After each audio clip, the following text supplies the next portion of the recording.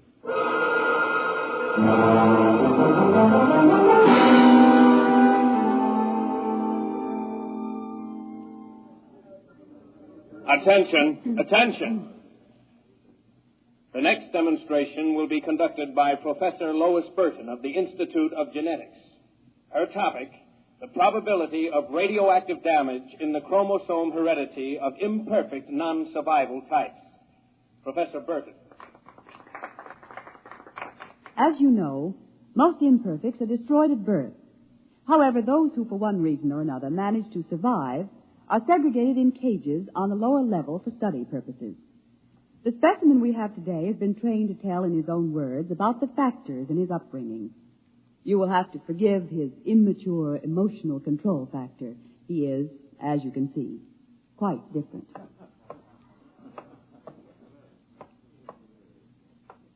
Specimen XJ12. You will proceed, please. Thank you.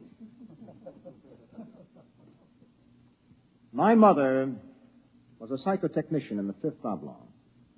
My father was an historian specializing in the records of pre-atomic surface culture. In the earthquake of 2170, apparently some hard radiation filtered down through the tunnels and penetrated the Fifth Oblong. The effect on my hereditary factors is quite apparent in this twisted leg.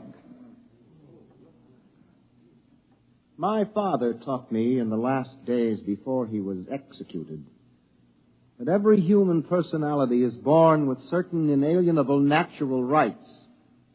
The rights to have feelings, the right to mature, and above all, the right to be different from every other living organism.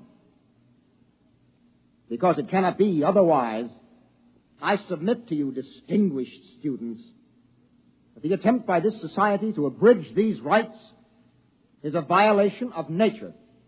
I submit that the imperfects, the mutants, those who are different, have as much right to exist and be free as you.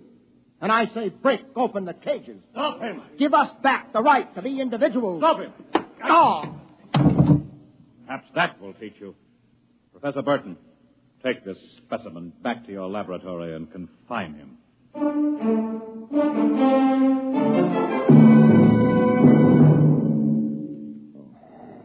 Hold still while I bandage your head. Oh. You'll be all right.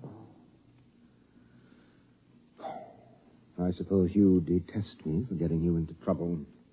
I don't detest you. What? I don't know why, but as you spoke, something began to stir in me. Tell me what you feel. If I moved you, then I must have moved the others, some of them at least. For some reason, I took pride in what you were doing, seeing you stand up against them. Why do you look at me like that? I can't help it. I wish you wouldn't. You're only an imperfect, you know. Please.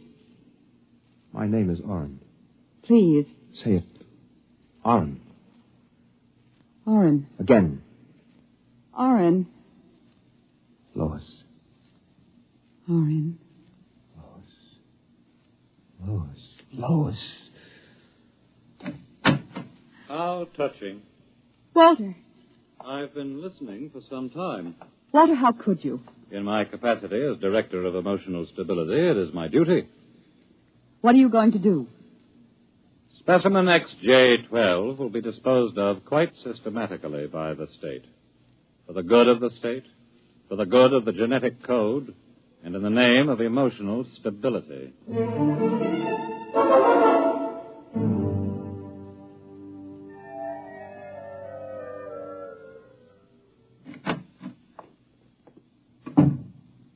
Walter, I have to talk to you. Go right ahead. Walter, you mustn't destroy him. The specimen? Why not? He's emotionally unstable. You have to expect irrational behavior. Aren't you forgetting something, my dear? That you were responding in much the same manner? Or had you forgotten? You see, I'm having him liquidated for your sake. He has an upsetting effect on you. Then send him back to the cages. But don't kill him. You speak of destroying an inferior creature as if it was something unethical. Walter, please, for my sake. I understand that you have entered a plea for postponement of marriage at the Records Bureau. Yes. I was too upset to go through with it. It came as a great disappointment to me. I'm sorry. I was hoping that, linked to a stable personality such as mine, you might settle down. If you were married to me, I might even be persuaded to send him back to the cages instead of having him destroyed. Think it over. If I refuse? The choice is yours. Well, my dear? Perhaps you're right. I am. I suppose I ought to be rational about this. After all, he's an imperfect. I'm glad you've come to your senses. When can we be married? Tomorrow, if you like. The sooner the better.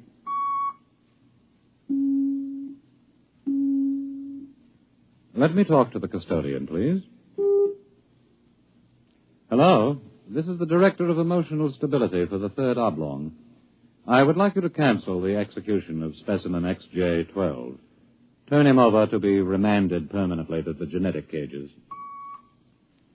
You'd better go. I'll pick you up in, say, an hour, and we'll make plans. All right? Yes. Yes, of course.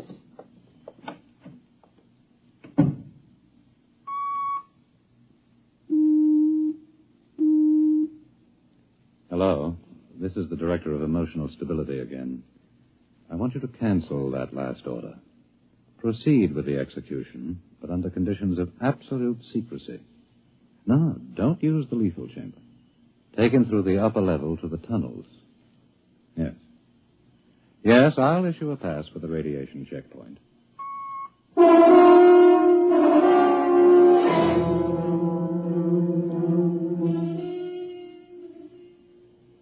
Into the elevator. Very well.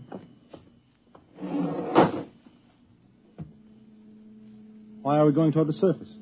The cages are on the lower levels. Radiation check. They've never done that before. New procedure. Walk. Halt. You can't go beyond this point. There is radioactivity in the tunnels. I have a pass from the Director of Emotional Stability for the Third Oblong. Special mission. I'll open the airlock. March inside.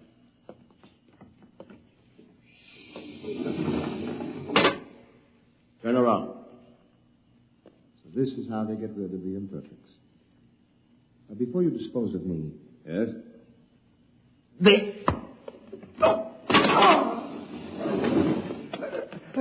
Help! Security! Security! What is it? What's happened? The prisoner struck me. He escaped into the tunnels. He won't last long. Can you go after him? I could send a robot, but it isn't worth the trouble. There's no way back from the tunnels except through here. The only other direction he can go is toward the surface. And the closer he gets, the hotter the radiation. Now, I think you can consider your prisoner officially dead.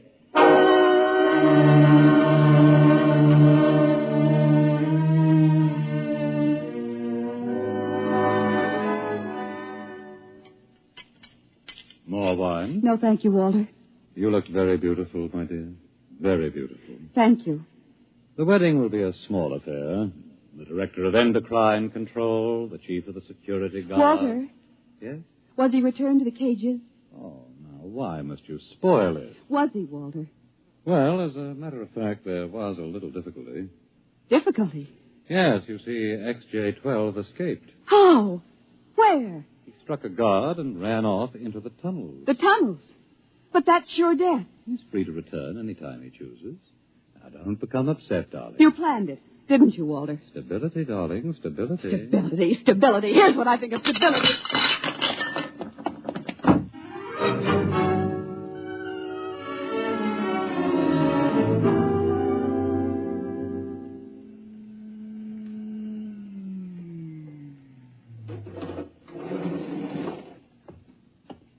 Halt! State your business. I'm Professor Burton of the Genetic Institute. You can't go into the tunnels, Professor. You'll have to let me by. I'm the fiancée of the Director of Emotional Stability. Oh, I I suppose you're after the one who escaped? Yes. He's quite dangerous, I understand. I'm well armed. Wouldn't it be better to send a robot? I'm quite capable of handling him. He was my subject.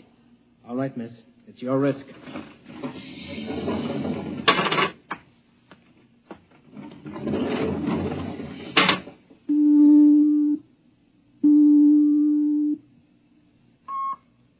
Checkpoint. This is the Director of Emotional Stability. Yes, sir. If Professor Burton tries to pass the checkpoint, I want her taken into custody. Professor Burton just passed her. She You said that... idiot! But, sir, she said that I she don't had... care what you said. Stop her. Send robots after her. Get her back. Yes, sir. At once, sir. Robot control. Checkpoint to robot control. Order out all televocal robots into the tunnels. Have them bring back any humans. This is a first priority order.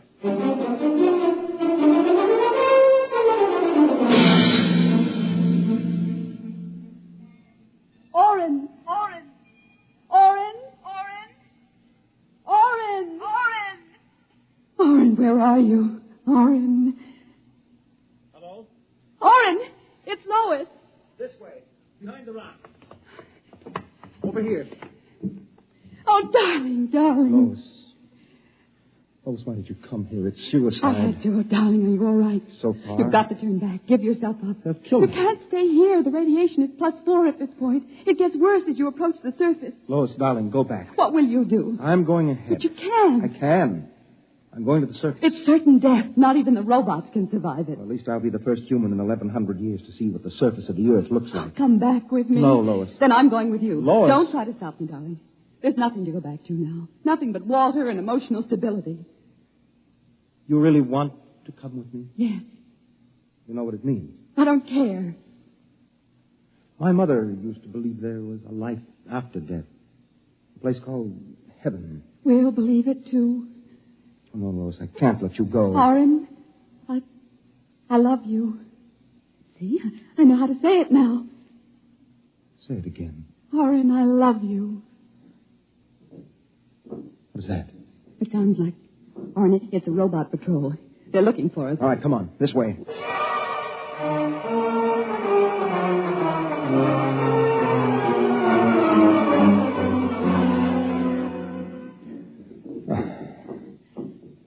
Oren, wait. It can't be much farther, darling. The robots. They're coming. I can see their lights now. Listen, they've stopped. The lights are swinging round. Oren, they see us. Come on. Look, Lois, look ahead. You can see the lights reflecting from something. It looks like a lead door. Come on through. There must be some way to close it. Oh, yes, here. Let me help.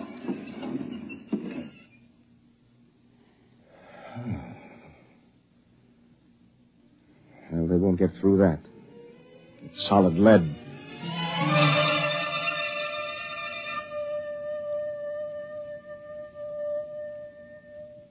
Oren, I feel so strange. Where are we? I don't know. Look, up there. A huge round light. Lois. Yes, Oren. Lois, that's Luna, the moon. We're on the surface. How strange and red everything looks. How it glows. It's the radioactivity. Quiet and peaceful. And deadly. Oh, hush, darling, hush. Sit here and rest a while. Put your arm around me. Oren, I'm afraid. Oren, we're going to die. Don't think about that. Just think about us. Alone. The first humans to stand on the surface of Earth in 1,100 years. That door must have been placed there by the last handful of survivors who went underground after the atomic wars. And those other lights, the small ones, they must be stars. Oren, I'm so tired. Go to sleep, darling. Put your head on my shoulder and sleep. Hold me, Oren. Hold me very close.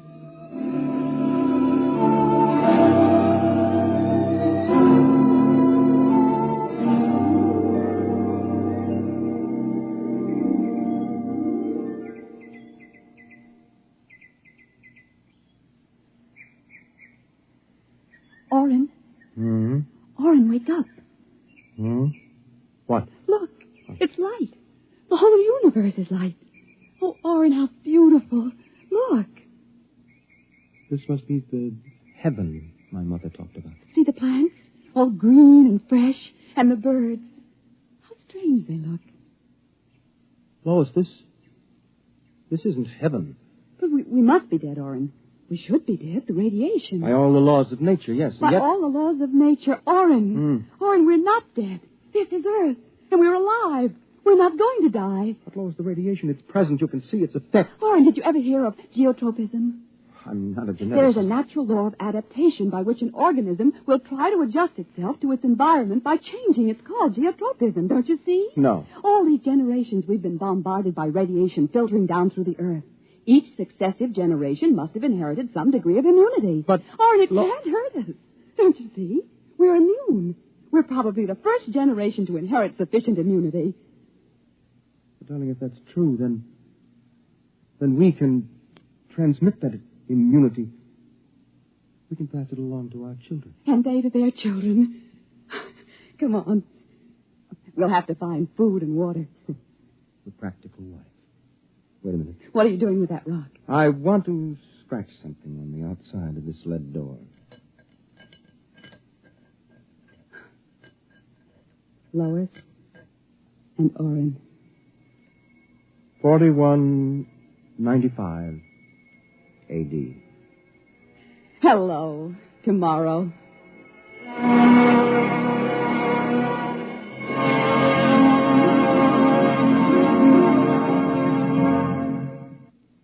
You have just heard X-1, presented by the National Broadcasting Company in cooperation with Galaxy Science Fiction Magazine. It was an original story by George Lefferts, starring Jan Miner and John Larkin, and directed by Daniel Sutter. Next week, A Gun for Dinosaur by L. Sprague de Camp on X-1. This is the NBC Radio Network.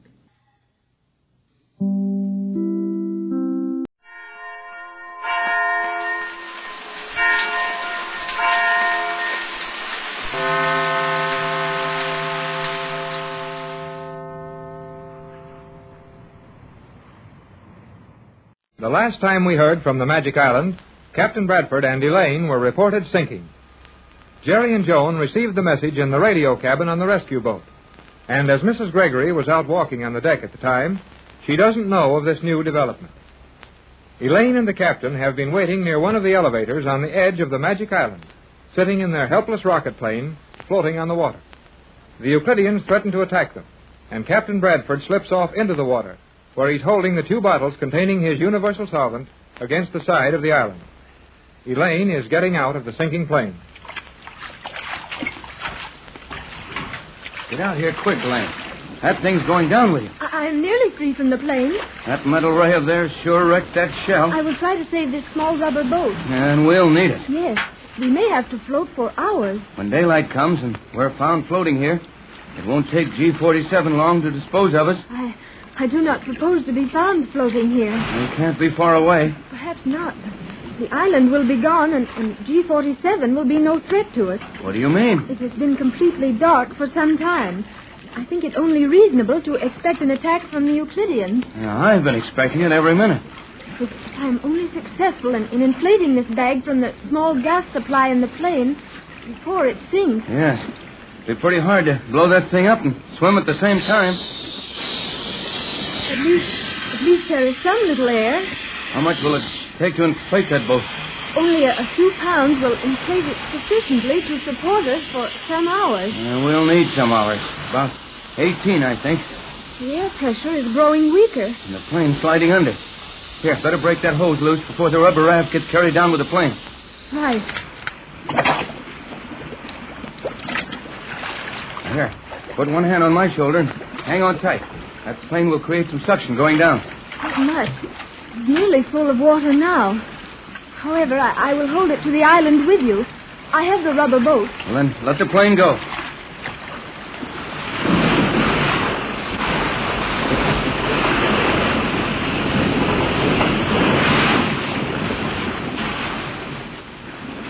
Well, there goes our plane.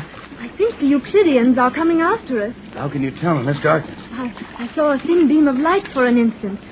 Someone slipped out of the central control chamber. And there's only one thing to do. Swim away from this island and take that rubber boat with you. I understand.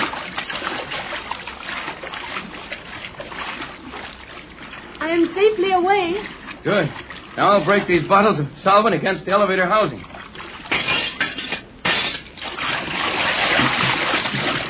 Get away quickly, Captain. I'm coming. Over this way, Captain Bradford. I'll take the opposite side of the boat from you. You did not get any of the solvent on you. No chance. I was mighty careful about that.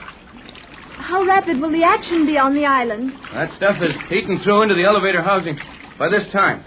I only hope the Euclideans discover it soon enough to get safely into their underwater city. I feel that they will accomplish that. The automatic controls will begin to work in a few seconds. Is there any way at all that they can keep the island above water? No possible way. That island will have to be submerged to its foundation. Everyone in the island will have to flee for safety to the city. And it will take days, perhaps weeks, to raise the island and repair it. If my solvent doesn't damage it beyond repair. We may as well prepare for a long, wet night, Captain. Yeah, it looks like it. If that's the worst that happens to us, we'll be all right. Listen. The signal to submerge the island. Yes. That means that all the Euclideans will be prisoners in their own city, while we're free. We are free, Captain, that is true. But our position is not entirely happy. Well, I've had prospects I enjoyed more than floating around in this ocean all night. If we are so fortunate as to float all night. Why shouldn't we float all night? This boat will support us easy enough. Yes, it was designed for that purpose, but it is apparently defective. Defective? The air is rapidly leaking out. Where? Around on this side. No way to repair it? None that I know of. I'm holding the leak closed with my hand as well as possible, but it is not perfect. Wait a minute, I'll get around there and help you.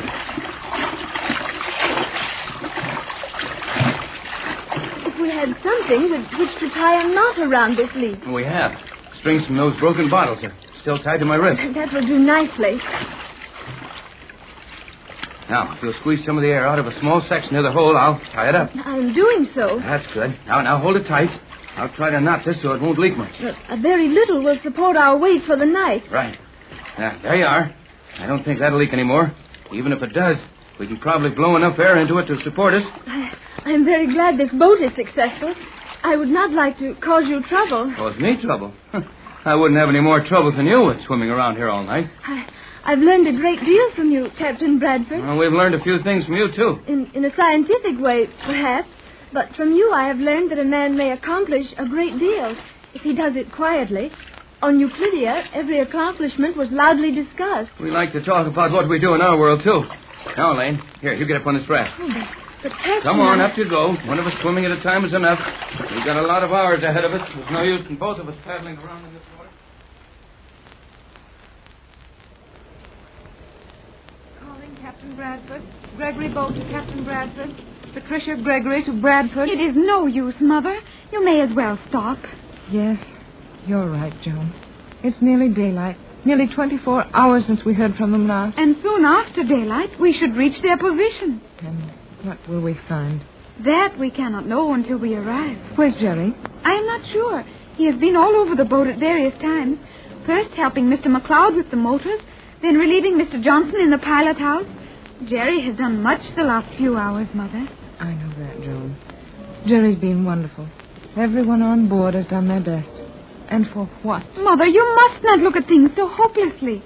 Mr. Johnson says we will arrive at the position of Euclidia shortly after daylight.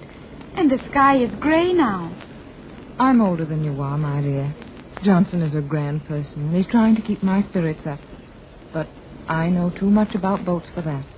We couldn't possibly have made sufficient speed to reach Euclidia before noon. I feel that Mr. Johnson is sincere. And we will locate Elaine and the captain within the hour. And why don't they use their radio? They have been on the water, floating in that small rocket plane for 6 days. It is possible their batteries are too weak to reach us. If we're as close as Johnson says, and if the plane was still afloat, it wouldn't take much of a radio to reach us. No, Joan. That plane is no longer afloat. Mother, if you do not stop talking like that, I shall put you to bed. I shall indeed. Oh, And here is Jerry. Perhaps he has news. Jerry, have you heard? Oh. Nothing, Jerry? I'm sorry. Oh, it isn't your fault, Jerry. I feel like it is. Kinda. But how could it be, Jerry? Oh, I don't know, but it seemed like with so many of us on this boat, well, we could have done something to help them. One of us should have had an idea. That's how I feel, Jerry. As if we'd fallen down on the job somewhere. You did try to launch the small plane last night. Yeah, and cracked it up, getting it over the side. That couldn't be helped. We didn't have time before sailing to equip the boat properly for dropping the plane. Oh, I know. But I'll bet if Tex had been here, he could have done it. Yes, Tex could have done it. Are we not near Euclidia now? Johnson said an hour just before I came in. An hour is a lifetime right now. Yeah, and an hour's too long if they haven't got anything to hang on to. Oh, but maybe they had, huh? Come with you, Skipper? Aye. All of us? Aye. Well, what's happened? But where do you wish us to go, Skipper? Board. The pilot house? Aye. Come on, Mrs. Gregory. I'll bet Johnson's got some news. No, Jerry. Not yet. Hurry, Mother. Come up forward to the rail. All of you. Well, what is it, Johnson? I'm not sure if there's anything. The sky is getting lighter. Yeah, you can begin to see the water around the boat. Well, we'll all watch dead ahead. You've seen something? I thought so, Mrs. Gregory, but I wouldn't be sure. What did you see? I thought I saw a light. I turned on our searchlight then, but nothing since. We'll turn the searchlight on again. Well, the light from it is so great that it prevents our seeing a small light on the water far off. Well, turn it on again, and then turn it off quick. And maybe they're looking for us. Yes, Johnson. Very well, Mrs. Gregory. That is a powerful light. Boy, it sure is. Sweep the water with it, Johnson. Right. And everybody look hard at that water where the light hits. I see nothing but water. Just water. Me too. Well, this is the worst hour of the day for visibility. Not enough daylight to see clearly, and only dark enough for the searchlight to cast an indistinct glow. Hey, turn off the light, quick. What is it, Jerry? I saw a light. Just a little tiny flare. Are you sure of that? Sure, I'm sure. Where was it? Almost dead ahead. Just a little off the port bow. How far away? Well, unless it was a mighty small light like a match or a small flashlight, it was a long ways, maybe a mile. Well, what do you think, Johnson? I thought I saw the same thing before I called you out. Well, are we making full speed? More than that. We're tearing the boat to pieces. Please change your course enough to meet that light. Right, Mrs. Gregory. Oh, Mother, we will find the Captain and Elaine safe at last. Sure we will. Oh, don't be too sure. I've seen many things at sea that weren't what they seem to be. Hold it, everybody. I saw that light again. Watch it. Again. Again. Now it's... Hey, it's on longer. There it is again. And again. Count these next ones. 1, 2, 3. I thought so. Did you see it, Johnson? 3 shorts, 3 longs, 3 shorts. That's what it looks like to me. That's so it. I think so. Then someone is in danger. I knew it. Now take it easy, Mrs. Gregory. If they're able to send a signal, they're still all right. But how can we answer them? By switching the searchlight on and off. But it glows so long and heats so slowly that it isn't good for signals. Tip it down here where I can reach it. What can you do, Jerry? Wait till I get off my coat and I'll show you. Turn it on, Johnson. Now I'll cover and uncover it with my coat. It won't make very good code, but if Tex Bradford is out there, he can read anything. Hurry, Jerry. Send OK, Jerry. It's shorter than anything else here. Right. 1, 2, 3. There's the O. And there's is the K. Well, that was clear enough. Turn out the searchlight. Let's watch for them. There it is. There's the light again. Oh, we found them. That's Tex. I know it is.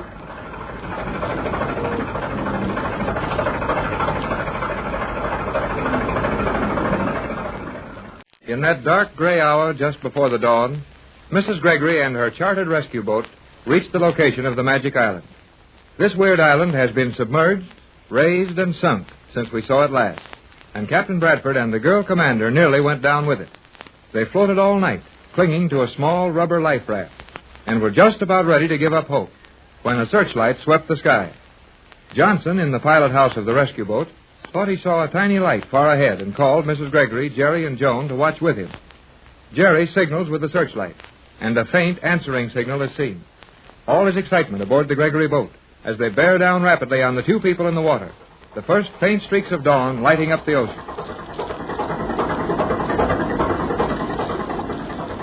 There they are, Johnson. No doubt of it, Mrs. Gregory. Yep, there's 2 of them all right, and they're hanging on to something in the water. Some form of small life raft, I think. Yes, Joan, dear. That's what it looks like. Oh, how far are they, Johnson? Well, we'll pick them up in just 2 or 3 minutes. Hello, Tex! Hello! Oh, Tex! They cannot hear you, Jerry. But they're waving their arms. Look, they're all right. I told you they would be. Well, they're certainly active enough. Can't be much wrong with them. Well, I'll go and get the landing stage ready. Thanks, Jerry. Joan, dear. Yes, Mother. Will you go into our cabin, lay out some warm, dry clothes for Elaine, and get out some extra blankets? She'll need them. Certainly, Mother. I will take care of everything. Apparently, the captain has managed to keep the Euclideans bottled up. There isn't one in sight. If he's done that, it's little short of a miracle. Ahoy, the boat! Johnson, did you hear that? Yes, sounded like the captain. It was. Oh, Johnson, he's all right. Tex! Hello, Tex! Oh, Johnson. Tex, he... Well, I don't blame you much, Mrs. Gregory. Hey, Skipper! Shove over here. On the double. Move faster than that, man. Can't you see Mrs. Gregory's fainted? Here, take her in her cabin. I'll give you a hand. I'm all right. I didn't faint, Johnson. Well, you certainly gave a good imitation of it. Hold on, Skipper. Why? You needn't carry me now, Skipper. I'll be all right. Fainted. She didn't faint. Will you please put Mrs. Gregory down? Thanks, just the same, Skipper. Isn't there anything in the world which will cause that man to say more than one word at a time? Nothing. Oh, I'm all right now. How near are we to text me, Elaine? Mighty close now. McLeod! Aye, Mr. Johnson. Hold your motors down hard. Ahoy there, Tex. Are you all right? They're okay, Pat. How is Elaine? Doing very nicely, thank you. Another one of those girls you can't upset. Oh, Elaine is quite a person. I've got the landing stage all ready. Right, Jerry. I'll come back amidships. Go ahead, Mrs. Gregory. I'll stay on duty here. Thank you, Johnson. You're always on duty somewhere. Hurry up, Mrs. Gregory. We're nearly to them. Coming, Jerry. Stand by, McLeod. Full speed astern. Full speed astern. You'll have that stage alongside you in a minute, Tex. We're watching it. Be ready to grab this ladder, Elaine. I will do so, Captain. Let me go down the ladder, Jerry. Well, it's swaying pretty badly. No, I don't mind that. I want to be the one to bring them aboard. Well, okay, Mrs. Gregory.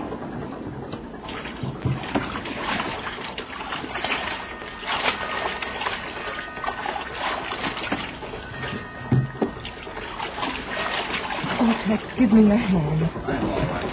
And Elaine, you must be nearly dead. We did not fare badly. Come on up the ladder. I'll help you. Thank you, Mrs. Gregory. I'm right up here, Elaine. Give me your hand as soon as you get up high enough. It is good to see you, Jerry. Boy, it's sure good to see you, too. I will take charge of Elaine now, Jerry. Come to our cabin, Elaine. You must have some warm, dry clothing at once. Hey, look. Look at the captain and Mrs. Gregory. Why, what did you see, Jerry? Oh, nothing. Not a thing. You hurry up and take Elaine to your cabin. I do not wish to trouble you. Oh, it is no trouble. Come at once with me, And Elaine. before you do anything else, you're going to get into some dry clothing and have something hot to drink. No time for that now. Oh, Gee. Jerry. Gee, we're glad to see you, Tex. Maybe you think I'm not glad to be here. Did you bottle up all the Euclideans? We sure did, son. Every last one of them. Say, how do we get them on board? Now, Jerry, that can wait. Tex needs some dry clothing and some hot food. Later, Pat. Just now, we've got to handle this matter of the Euclideans. Something may happen to allow them to escape. We'd better get busy. Well, what'll we do? I want you to go up and send Johnson to the radio cabin for instructions. You hold the wheel while he's gone. And tell the engineer not to move off this spot. Aye, aye, sir. I'll send Johnson. Tex, you're wet and cold and tired. All of that, Pat, there, but all of that can wait. Let's go in the radio cabin. Did things work out according to your plans? Not entirely. They almost had us when they raised that island again. But the last 2 bottles of my solvent sank the island. Elaine and I managed to hang on all night. Oh, at least it's warm in here. Yeah, and I'll have Jerry bring me some hot coffee when he comes back. You haven't heard anything from Euclidean on this radio, I suppose? No, and we haven't tried to contact them. Just as well. Though they've probably heard all we said to each other. Well, welcome to the ship, Captain. Thanks, Johnson. Nice work getting here. Thanks to McLeod. He cried bitter tears over his poor engines all the way down here. But he kept them running. Fair enough. Now, here's the setup. I want to take these Euclideans aboard at once. Quarters enough for them? I think so, Tex. We didn't have time to fix the boat up properly, but there are comfortable, clean quarters for nearly 300 below decks, and food enough to take us back to Los Angeles. That's all we need. All right, Johnson. I'll get them on the radio and tell them what they're to do. You stay in the bow. Keep the ship in this position. That landing stage is practically over the surface airlock I'll make them come up through. Well, what if they come up with weapons? Take one of the crew up forward with you, Johnson. Have him train that large telescope on the spot where Euclideans start popping out of the water. I'll tell them we've got some powerful kind of gun pointing at them. They won't know the difference. That's a good idea, Captain.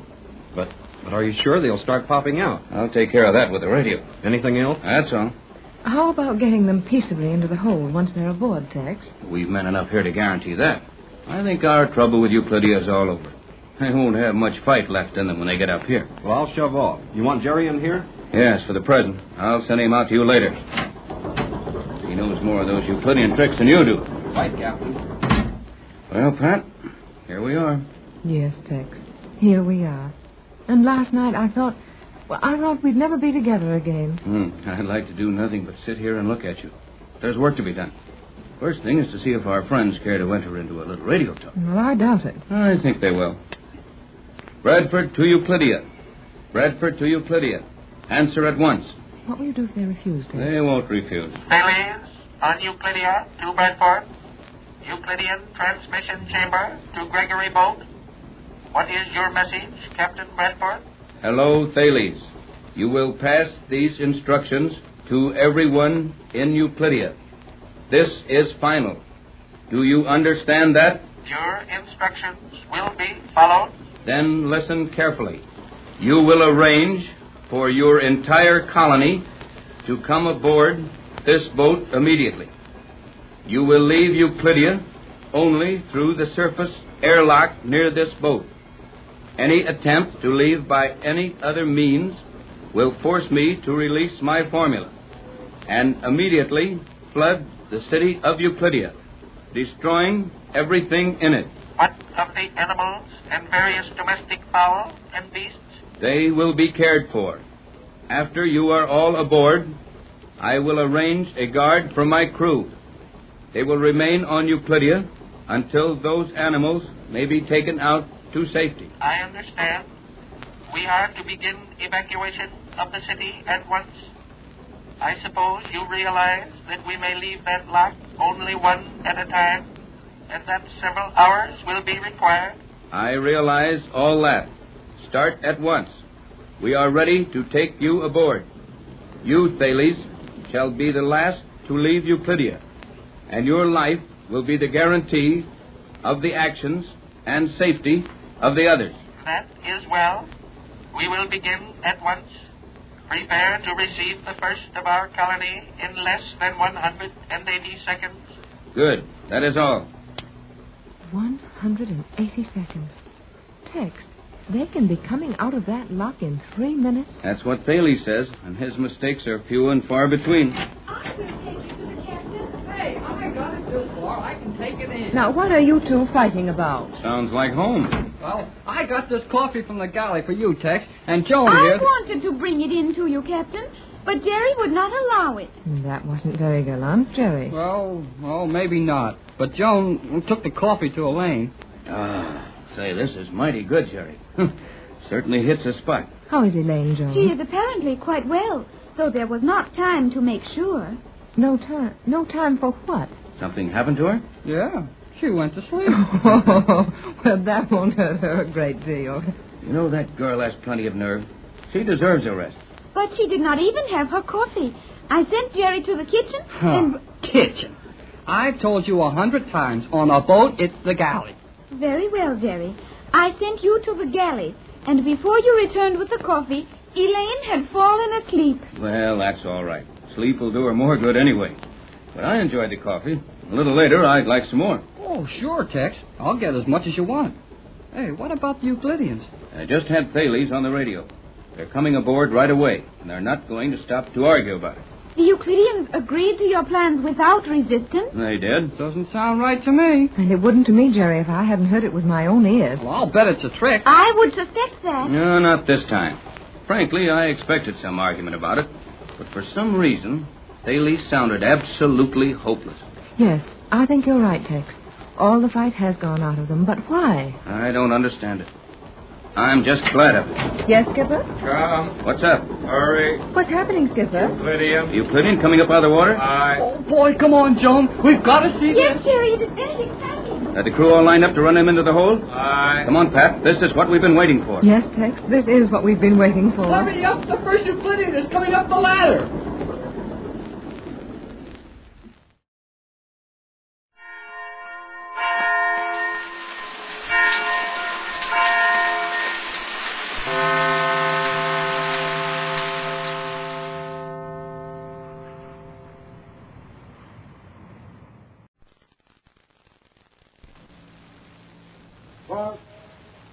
Rogers in the 25th century.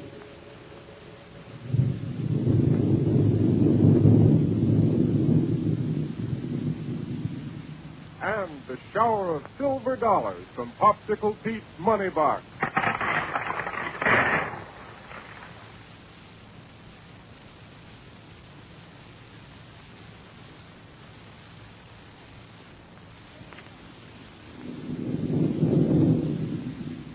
Buck Rogers, the amazing young fellow who was born right here in our own 20th century, but who was held in a state of suspended animation for 500 years. And now he's living in the highly mechanized and super scientific world of the 25th century. In company with Lieutenant Wilma Deering, a girl soldier, and Dr. Hewer, the greatest scientist who ever lived, his life is one thrilling adventure after another. For just recently, they flew their rocket-powered spaceship to the far-off planet Jupiter to run down Killer Kane and Ardela, arch criminals of interplanetary space. But now they're back on Earth again. And our story opens in the weird and wonderful laboratory of Dr. Hewer at Niagara, the capital of 25th century America. We find the old scientist alone, working feverishly over a mass of strange diagrams and complicated formulas that cover the top of his desk. Let's join him there. Here we go, 500 years into the future.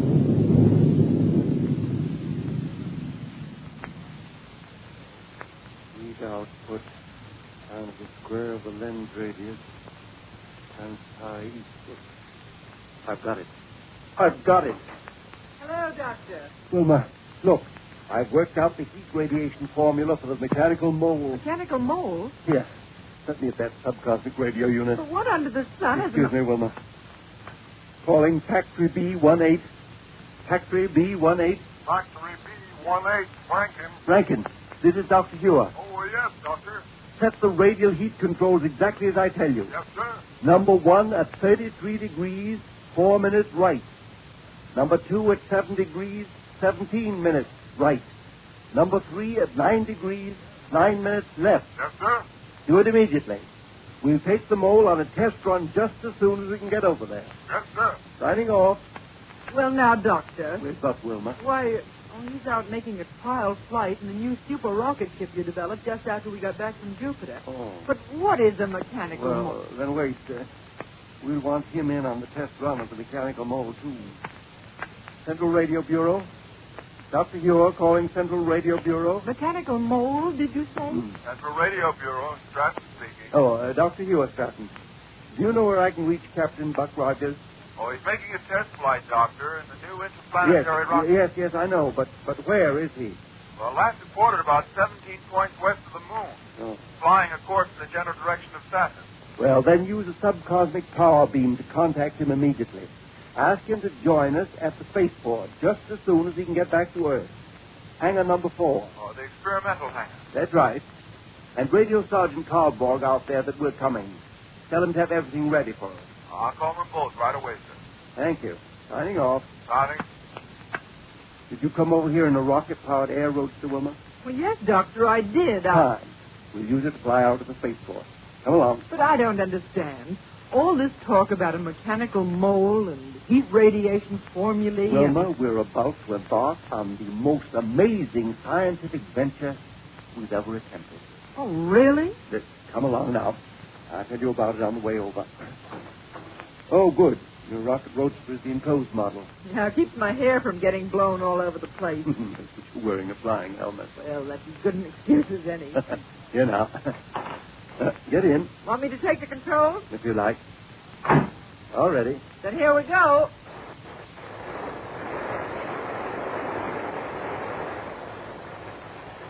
These little things certainly make a quick takeoff, don't they? Well, don't spare the power. The sooner we get over there, the sooner we'll be able to start out in a mechanical mode. Well, tell me about it. What is it? What's it for? What's it do? Look, Wilma, for years we've devoted all our time and effort to exploring the vast reaches of outer space. Mars, Venus, Jupiter, Saturn, even far off Pluto. Yes, and we've had some mighty interesting times on those planets. Yes, but as a result of the fascination of interplanetary exploration, we have utterly neglected the very world we live on, Earth. Yes, I guess so. But now, what has that got to do with... A few elementary facts we do know. Seismographs, instruments that measure shocks and vibration in the Earth, have indicated that it has a central core some 4,000 miles in diameter, composed, in all probability, of the heavier elements like iron, nickel, platinum, and radium. Only, of course, they're liquefied. What? Awfully hot in the center of the Earth, isn't it? The temperature is probably in thousands of degrees. Well, then, the elements you mentioned must be liquefied. No. Although that temperature is far higher than that at which any known substances could be ordinarily used and remain solid, the enormous pressure is undoubtedly sufficient to keep it from melting. Some pressure. Well, normal atmospheric pressure, that which surrounds us all the time, is a little over 14 pounds per square inch. Yes, I know. But the pressure at the core of the Earth is estimated at about 3 million atmospheres. Good night. But now, Doctor... Now, of course, we know that most of the Earth's land surface is covered with a layer of sedimentary rock. Particles of rock and sand that were spread about by water following the Ice Age, and then settled and stuck together. Yeah? Now, geologists agree that a widespread granitic layer extends well under all the continents. Mm-hmm. Other common minerals are shales and sandstone and basalt in such forms as staurite and gabbro and eclogite and pachyllite. What? Oh, now listen, Doctor. You're just trying to mix me all up and change the subject. I want to know about the mechanical mold. Well, then watch your navigation and swing us round. Huh? Directly below us there at the spaceport. Oh. Great day, that thing? Yes. Why, it looks like a big, long metal sausage. It's made of flexo-impervium, the toughest and most flexible metal known to us. That huge lens at the end of it. And those little fins sticking out all over the sides. A thermic radiation projector, a heat ray. Oh. And the fins shield a system of non-recoil energy projectors. But what is it for? What does it do? Well, what's the controls? We're heading straight down at it. Oh, I'm sorry. It's such a strange-looking thing. And look at all the people gaping at it from that barrier that's strung around. Well, land us there in the open space between it and the hangar. Okay. You see, there's Sergeant Cowbog waiting for us. Yes, sir. I'm cutting the power. Now we'll coast down. We're dropping pretty fast, Wilma. Then I'll use some reverse power to land us without a bump. Now, let's get out so I can find out what this mechanical mold is all about. Dr. Hewlett, sir. Hello, Cowbog. Hello there. And Lieutenant Wilmer. Well, I might have known you'd be coming along on this experimental trip, miss. Well, now I know that the mechanical mold is capable of making some kind of a trip anyway. Been having quite a time keeping the crowds back of the fence, Doctor. They all want to have a look at it. I thought you were going to keep it in the hangar, Cowbog. Not the sort of machine that should be around where people can get at it or into it. All my men are keeping them all at a safe distance. You see, Mr. Rankin from the factory brought it out here to make some adjustments on it. Oh, and he's already been here? Yes, sir. Left just a minute ago. Fine. That means we can start out in the mechanical mold without delay. Well, what about Buck, Doctor? Oh, of course. It's funny that he isn't here. I told him to come out and make himself at home in the mold whenever he... Cowbog. Yes, sir? We were expecting Captain Rogers to meet us here. I haven't so hide or hair, Captain Rogers, Doctor, since the day you three took off for Jupiter. when you went after Killer Kane. Well, I expect there's nothing we can do but wait for him. And while we're waiting, Wilma, I'll take you into the control room of this machine and explain to you how it works. At last, I'm going to find out what it's all about. And Carbog. Yes, sir? You better have your men clear a long path for it in the general direction of the city. We don't want the withering heat from the thermic radiation projector to hurt anyone when we start up. Yes, sir. Do it right away, sir. The doctor has to be all right here next to the hangar? Yes. Come on, let's get into this big machine. No, wait a minute. There's the radio call signal inside the hangar office. Oh, let Caldwell take it. He's moving the crowd back. Only take a second to answer it, maybe Buck. Here now. Buck Rogers. Center Radio Bureau calling Captain Buck Rogers. Calling Captain Buck Rogers. Hello? Hello? Urgent message for Captain Rogers from the office of the President of America. Oh, well, Captain Rogers isn't here, but I'm expecting him in a minute. Dr. Shore? Yes?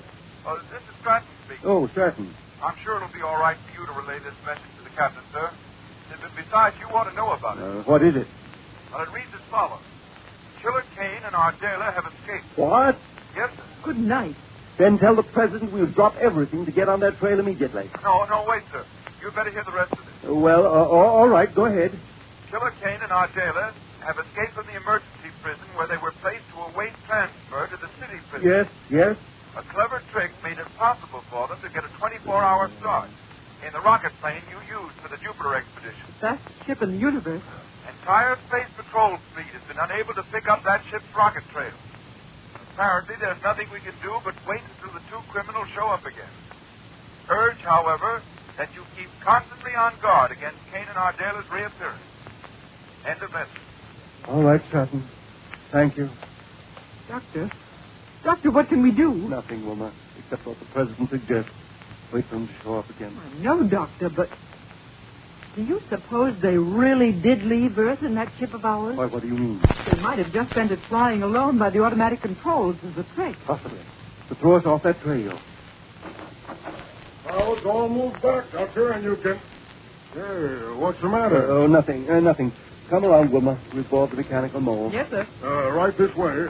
Crowd's mighty anxious to see that big machine get started, Doctor. Are they? Yes, sir. You'll catch it. Hey, look. Look, it's moving. You're right. And the heat ray at the nose of it is starting to glow. Doctor, Killer Kane and our jailer. You're right. And with that heat ray, the lives of all these people out here are in danger. And Kane and our jailer won't hesitate to use it. It's moving over toward the crowd of people right now. Come on, we've got to stop it. Stop it? How? Then what can we do? Get those people away from here. Come on,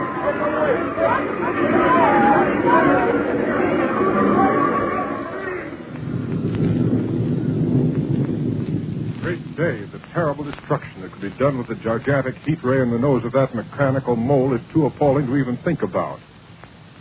But now stand by for a few words from your favorite announcer, and then we'll be back with more of this thrilling story.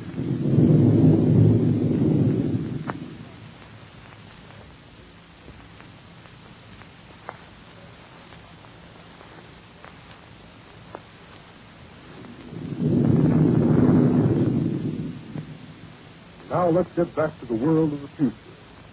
Back to the municipal spaceport at Niagara, capital of 25th century America, where a terror-stricken crowd is watching a gigantic machine called the mechanical mole move sluggishly across the landing field. In the front of it, a thermic radiation projector, a gigantic heat ray, begins to glow ominously. Here we go, 500 years into the future.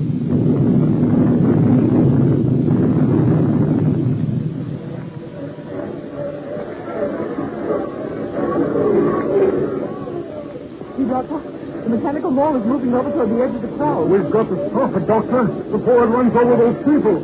Stop that? Impossible. The heat ray is beginning to glow. It's Kane and our jailer, all right. They won't stop the smoking, Doctor. Look! Oh, that's withering. We'll burn those people in that track. Somehow we've got to keep it from reaching them.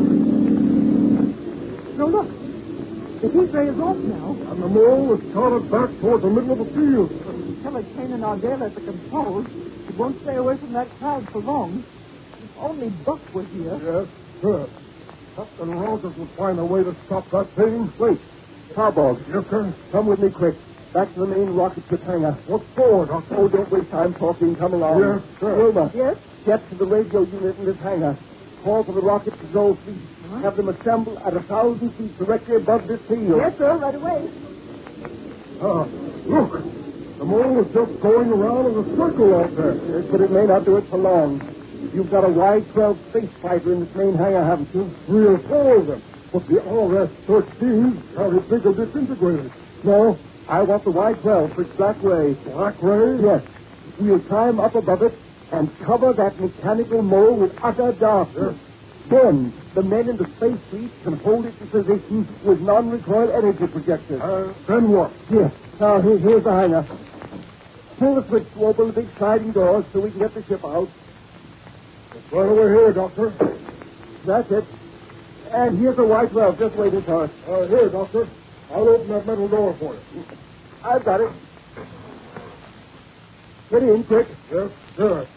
Only I wonder if Kane and Ardela have started a mechanical mole targeted the people again. Cowboy, get in here. Yes, sir. Now, here we go. And I hope some of the space fleet is on its way over. Wow! We've smashed into the top of the hangar door. Hey, but look. Yes, I see. The mole is standing still down there. Yes, sir. The people are starting to move closer to it again. Oh, we've got to stop that. I'll call Wilma down there at the other hangar. It's no use, Doctor. She's down there on the field again. Too far away to hear the call. Well, then perhaps you tell your men keep that car back. Oh, wait. Here they come, sir. What? The rocket fleet. Oh, good. Rocket fleet attention. Rocket fleet attention. Captain Wilson speaking, Dr. Yor. Rocket fleet standing by. Yes, sir. They're in a big circle right above us. Must be 8 or 10 of them ships. Good. Wilson, I want you to keep the circle you formed directly above the big machine you see down there on the flying field. Aye, sir. I'm going to shoot down a black ray to envelop that machine in darkness. And I want your ships to send down paralysis rays on with full power behind them. I'll give you the order. Must be Kane and Ardela in the mechanical mole. Oh, then you know about their escape? Yes, sir. The rest of the rocket fleet is out in space trying to pick up their trail. The reason your ships will have to use all available power behind the paralysis rays is because the mole has an elasto-impervium hull. Will the rays penetrate that at all? Only a tremendous concentration of them. Even then, they may take some time to penetrate. That's why I'll cover the mole with a black ray to discourage its moving around. We're all ready, Dr. Yor. My pilot's been in contact with the other ships on a separate wavelength. Good. Here goes the black ray. Hang on, Cowboy. Right, sir. Careful. Careful. There's Wilma down there. It might blind her. Stumble into the path of the mechanical mole. No. Look. Now she's running over toward the hangar. Perhaps away from the mole. It's not moving out of the black ray. But she's certainly in a hurry. Never mind that now. Wilson. Hello, Wilson. Standing by for orders, Doctor. Have you got full power behind the paralysis rays? Yes, sir. Then have the men in your ship turn them on. Right, sir. Orders for all ships. It may take a few minutes, Cowboy, but the high concentration of those rays is bound to get through that hull down there, enough to be effective. I should think so. Coming from the wall and control ships. Now, cut off the black ray a moment so we can see the mole again, and let the fleet men check on their aim with the paralysis rays. Now. Hey, look. Yes, I see. Adela found out how to make the mechanical mole drill its way down into the earth. By using the heat ray on the front of it. Yes. They'll get out of range of the fleet's paralysis rays. Underground. That's it. There's only one thing to do. Captain Wilson. Calling Captain Wilson. I see, Doctor. It's going into the ground. Our paralysis rays won't be able to affect it. Have your ships drop down to 100 feet in their present circle formation. Yes? Instead of paralysis rays, they'll be used force rays, non-recoil energy projectors. That will keep the mole from moving any further. Even down there under the ground? Even under the ground. Do it now. Right, sir. What about us, Doctor? We've covered with our heat rays. It didn't break them in there. No, the hull of the mole is too well insulated against heat. But it'll melt the ground around it. I see. Then you let the ground re-harden around it. Exactly, that's right. It will be locked tightly in a huge area of solidified rock. Here goes the heat ray.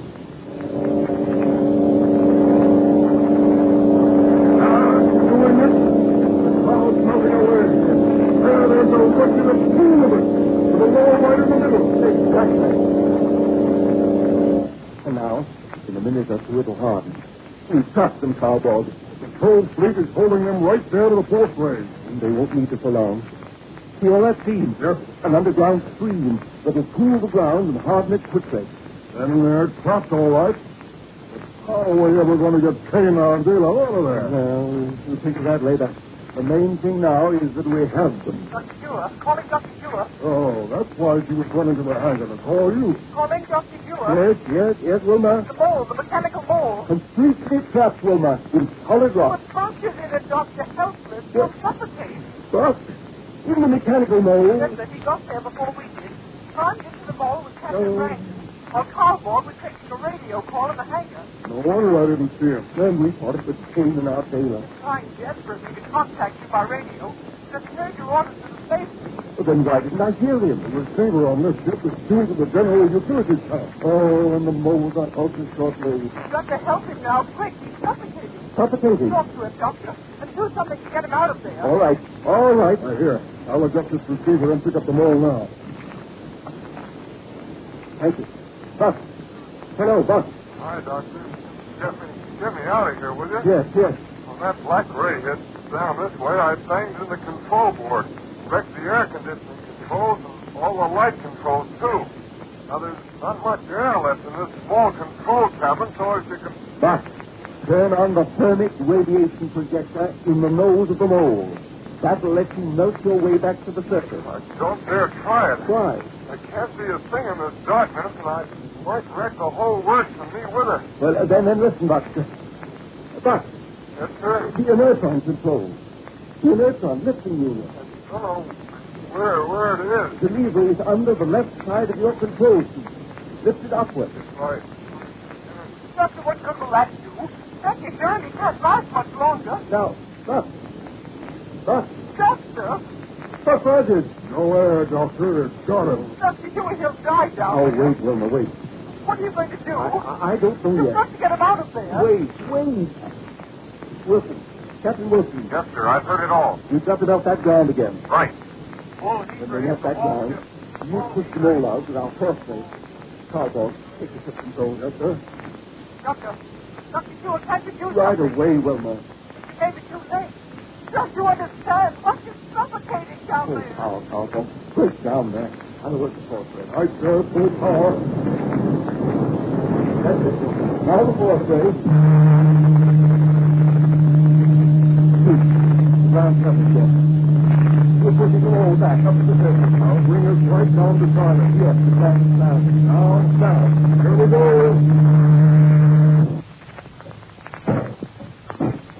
We're landed, sir. Now, quick. That crowbar there on the wall. Crowbar? All right. I have it. Out here. This metal door. Yes, sir. Yes, sir. We pushed them all right back on top of solid ground again. It's hot around here, too. No, never mind that. Help me pry open the door of the mechanical mold. Yes, sir. Doctor, he opened the outside. Can you save him? Help us. Quick. You bet I will. Now, pull. She's open. Buck, are you all right? Keep that close. Buck. I suppose Water. Get some water. Get a healing ray. Cowboy, there's a healing ray in the hangar number 3. Yes, sir. Right away, sir. Oh, Buck. You never thought you'd get you out of there alive. I'm all right. Thank you. Just needed some air. Little fresh air. Oh, Buck. I was afraid that... Well, Doctor? Yes, Buck. The work. When do we start for the center of the Earth? Say, a trip to the center of the Earth in that mechanical mole ought to provide thrills galore. Be sure to listen to the next episode.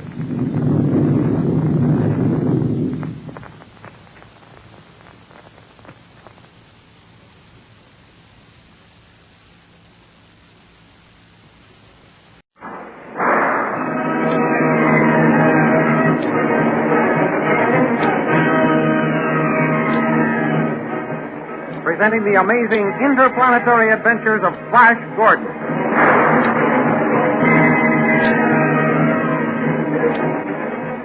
Last week, Flash Gordon defended the Witch Queen Azura from the attack of the Death Dwarf.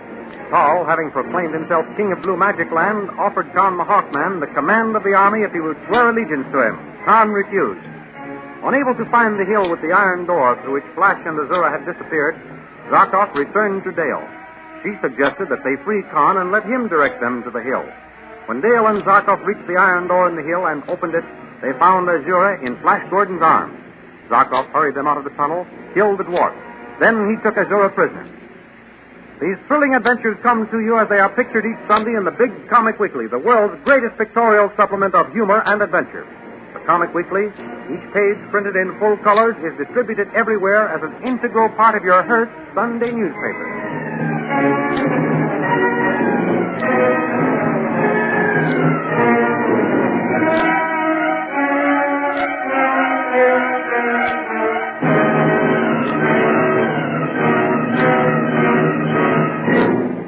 Now we continue the story. When Zarkov opened the iron door, Dale Arden saw Queen Azura in Flash Gordon's arms, and he was kissing her. Dale's love was turned to jealousy. Ignoring Azura, Flash tried to explain the situation to Dale. You don't understand, Dale. I understand perfectly. Actions speak louder than words, and your actions barely showed it. It was Azura's last wish. I wish it had been. How like a coward that explanation of yours is, throwing the blame on the woman, hiding behind her skirt. I mean her cloak. I'm not hiding behind anything. I'm telling you the truth. My spear had just broken. We thought we were about to die. Don't touch me. And that's the way you wanted to die, kissing the queen of witches? Please listen to me, Dale. I told Azura that I loved you and you only. Did you expect that to make any difference to her? Dale, darling, you know I love you. It looked like it when Zarkov opened the door. I've always loved you, Dale, and I always will. Love? You don't know what love means, Flash Gordon. It's Azura you love. No, listen to me, Dale. I hate you. Let me go. Never. Not until I make you realize I'm telling you the truth. Dale, I fell in love with you when I first glanced at you over the top of my newspaper in that transcontinental plane, just before we bailed out. I knew from that moment that you were the one girl in the world for me. In the world? But not Mongo. Yes, in Mongo or any other world we may come across. It was for you I returned to Azura's palace and kidnapped her. What? So that by holding her as hostage I could subdue her kingdom. For you. For me? Yes. I intended to turn it over to you to rule. How nice. And what did you intend to do with Azura? Keep her as a souvenir for yourself? Don't be like that, Dale. Don't be like that. Why not? All the time you were missing, I was so worried I couldn't sleep, wondering where you were, what had happened to you. Zarkov and I searched for you, risked our lives for you. And what were you doing? Making love to that witch. No, you're wrong, Dale. I tell you, I didn't make love to Azura. You were giving an excellent imitation of it. If you weren't making love to her, what do you call holding her in your arms and kissing her? The only reason I kissed her was because she asked me to. Oh, indeed. I suppose the only reason you've never kissed me is because I've never asked you to. But Azura and I thought we were going to die. But chivalry. Dale, you've got to believe me. Why? Because I love you, as you love me. We mustn't let a little thing like this come between us. Azura isn't so little. And what's the use of thinking about it? Evidently, there isn't any use of my thinking about it, so we'll get Azura to prove it. Azura! Yes, Flash? Dale won't believe my explanation of what she saw. Tell her the truth. Oh, don't be a stubborn fool, Earth girl. You know that Flash Gordon has fascinated me from the first time I laid eyes on him. I've tried every way to make him fall in love with me and forget you. Yes, I know that. The only time I had any success was when I kept him drugged with lithium. Back there in the tunnel as he fought with the Death Dwarf, Flash declared his love for you. He said he loved you only, and he always would. He said that? Yes, and when his spear broke and it looked as though we were doomed, I asked him to kiss me goodbye. At that moment, you opened the iron door. Well, Dale, you believe me now? I've believed you all the time, Flash. What? Certainly. But I couldn't let you know too soon, could I? Of course you couldn't. That is right, Dale. Keep him guessing. And I thought... Well, what does it matter what I thought? I was wrong. Now that we have that little matter taken care of, we must take care of our beautiful and valuable prisoner. We shall hide her away until we have Tal and his army willing to listen to terms.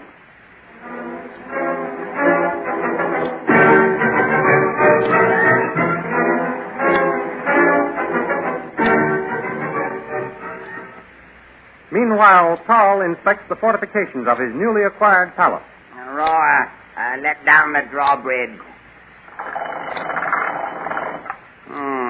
it works very smoothly.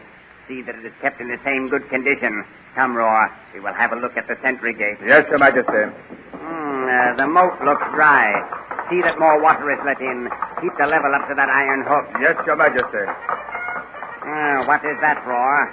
We call for the changing of the guard, Your Majesty. Good. Let us wait and see how well they do it.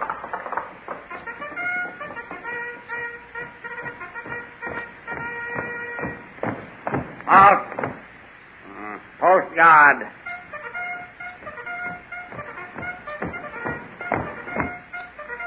What are the orders for this post? Stand guard constantly. Pace the distance between the arch of the gate, pivoting always with the face turned looking outward. At any unusual sight, notify by bugle the commandant of the guard. Challenge all who draw near. If challenge is unheeded, start firing. Very good. Relieve guard. Fall in. Forward. March.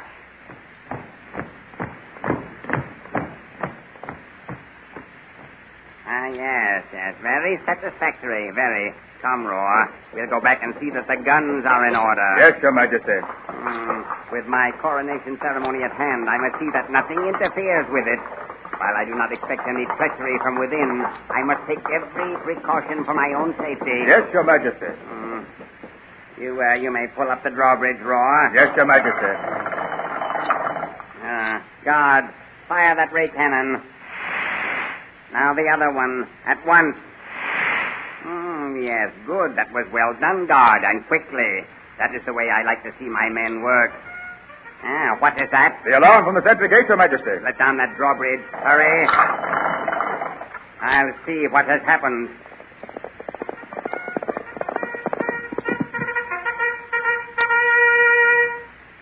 Sentry, what is the trouble here? There's a man running this way from the hills, Your Majesty. Give me the stethoscope. Yes, I see him. Why, it's Khan. Khan, how did he escape? I do not know, Your Majesty. No matter. I'll capture him again myself.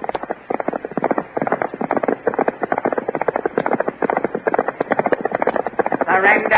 I'll cut you in pieces with my sword. I've got the drop on you, Tal. Put up your hand. A ray pistol. Where did you get that, Khan? You'd like to know, wouldn't you? Well, I've got it, and that's the important thing. Get down off that horse. What are you going to do? As you said to me once, Tal, you'll see. You'll soon find out. I warn you, it's useless for you to think you can escape. My men all know you. They'll find you wherever you may go. Will they? I'm not so sure about that. Tal, I've been waiting for this moment for a long time. You're so brave and mighty with a squad of guards at your back. How does it feel to be alone with a man who is more than a match for you? I haven't met such a man yet. Brave words, Tal, but it's an idle gesture. Out here, I can kill you before your soldiers can arrive. That would do you no good. They will kill you on sight. You think so? Are you willing to risk it? You heard my guards acknowledge me to be their king? I heard your guards acknowledge you as King Tal I, not their king. A soldier obeys his superior, no matter if the superior is wrong. I'll show you who's wrong. Put down that ray pistol. Not until I'm ready, Tal. I have something to say to you first. I'll say it quickly, then.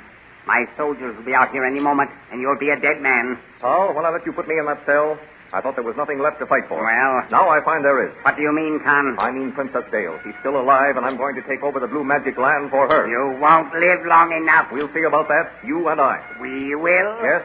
You were willing to make me commander of your army if I would swear allegiance to you. I see. You'll do that if I make the Earth Girl queen? No, I'll do it if you beat me in fair fight. You will? Yes. But if I win, Princess Dale will rule Blue Magic Land. And if I refuse to agree to your terms? I'll kill you where you stand. I agree. Then break your sword in half, and I'll empty this ray pistol. What is this, a trick? No, we'll fight with bare hands. Break that sword. Very well. Good. Here goes the ray pistol. Now, Tal, put up your fists and defend yourself. This is a fight to the finish.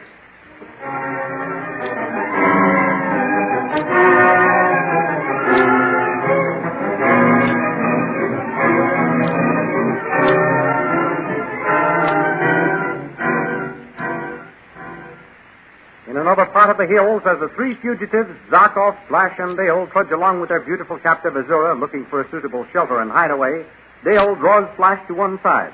Flash? Yes, Dale? Are you happy? Yes. Why do you ask, Dale? I'm not. Why not? I've been doing a lot of thinking lately, in between worrying about you. In fact, it was the worrying about you that got me to thinking. What have you been thinking about? About the Earth. We've been up here in Mongo for, I really don't know how long. Isn't it time we were going home? Just when we've got Azura captured and can take over the kingdom of the cave world? Yes, right now. Let's give up this conquest business and try to find our way back to the Earth. I'm tired of risking our lives at every turn we make.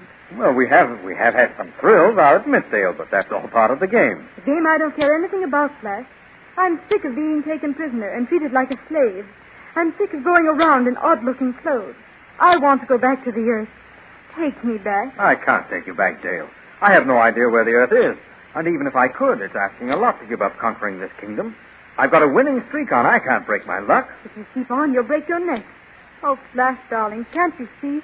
This isn't going to get either of us anywhere, really. You and I are Earth people, Flash. We belong on the Earth. You're tired, Dale. We ought to find shelter soon, and then you can rest. Why, after you've had some food and sleep, you'll laugh at such talk. Think of it. You'll be a queen. I'd rather be a citizen back on the Earth than queen of all this funny universe. Flash! Dale! What is it, Zarkov? A scout patrol. We have been sighted. They are coming down that trail ahead and will cut us off. What did I tell you, Flash? This is the end of it. Don't you worry, Dale. That's some other band of men. Azura, Yes, Flash? are those men part of your army? Yes, they are my chief scouts. Your friend Zarkov just noticed them, but I've been watching them for some time. They have dismounted. They are advancing on foot with leveled flame guns. Oh, we're doomed to a fiery death. Be brave, Dale. We'll die together. Zarkov and the girl and Flash Gordon. Shoot them down. Halt, soldiers! On your knees to your queen. Captain, the Earthman has saved my life. He is henceforth your king, in fact as well as in name. Flash Gordon and his friends are to be escorted to my palace in honor and safety. What? Do you hear, Flash? You are king of the cave world now. You really mean it, Azura? Yes, Flash. Oh, now we'll never get back to the Earth. My queen, it is my duty to warn you. Warn me of what? The army remains loyal to you, but in your absence, Tal has seized the throne.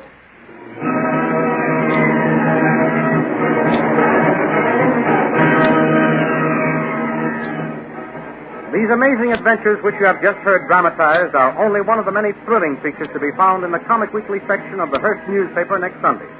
For besides Flash Gordon, you will also thrill at the exploits of that other young American couple, Jungle Jim and Joan Peters, in their breathtaking adventures in the African jungle. Then, of course, you don't want to miss those wonderful poster stamps, drawn especially for you by real artists and printed in full color every Sunday in the Comic Weekly. You will see a half page of these poster stamps picturing animals, ships, American history, famous persons, flags, and many other interesting subjects. Each poster stamp is 2 1/2 inches long by 1 3/4 inches wide, 6 times as large as the regular 3-cent stamp. If you are not already saving these stamps, be sure and start next Sunday and become a full-fledged member of the new Poster Stamp Collectors Club. All you have to do is cut out these stamps each Sunday, paste them in your album, and you're a member. The official album of the Poster Stamp Collectors Club should now be available at all leading stores. So goodbye until next week at the same time, when we will be back with another chapter in the amazing interplanetary adventures of Flash Gordon.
Kellogg's Pep, the super delicious cereal, presents The Adventures of Superman. Faster than a speeding bullet, more powerful than a locomotive, able to leap tall buildings at a single bound. Look, up in the sky. It's a bird. It's a plane. It's Superman. Weakened by Henry Miller's atomic power, Superman, in his guise of Clark Kent, is dying of thirst and starvation in a secret cellar under the garage of a country house owned by the late Sidney, Miller's henchman. Meanwhile, as his first step in avenging the defeat of Germany, Miller, the Atom Man, destroyed the huge Metropolis Stadium, then phoned Mayor Thomas, threatening to destroy the rest of the city that night in a last desperate effort to locate Clark Kent. Editor Perry White, Jimmy Olsen, and Private Detective Candy Myers hurried to Sidney's country house, only to find it empty. But as White and Jimmy were leaving the house, they heard faint thumping sounds coming from the garage. As we continue now, they are in the garage, unaware that Kent is imprisoned beneath their very feet, trying desperately to attract their attention by pounding his weakened body against a concrete trapdoor. Listen. Well, where's that noise coming from, Mr. White? Seems to be coming from under the floor. Yeah, it does. You think maybe there's a basement or something under the garage? I doubt it. Why would anyone build a basement under a garage? Anyway, there are no steps. The noise stopped. Uh-huh. I wonder if... Oh, of course. Are we dumb? Oh, what do you mean? It's the heating system. The heating system? Sure, the steam heat coming up in the pipes. Pounds like that when it builds up. You see? These pipes along the wall heat the garage. They come from under the floor. Which leads from the house. Yeah. Getting hot now.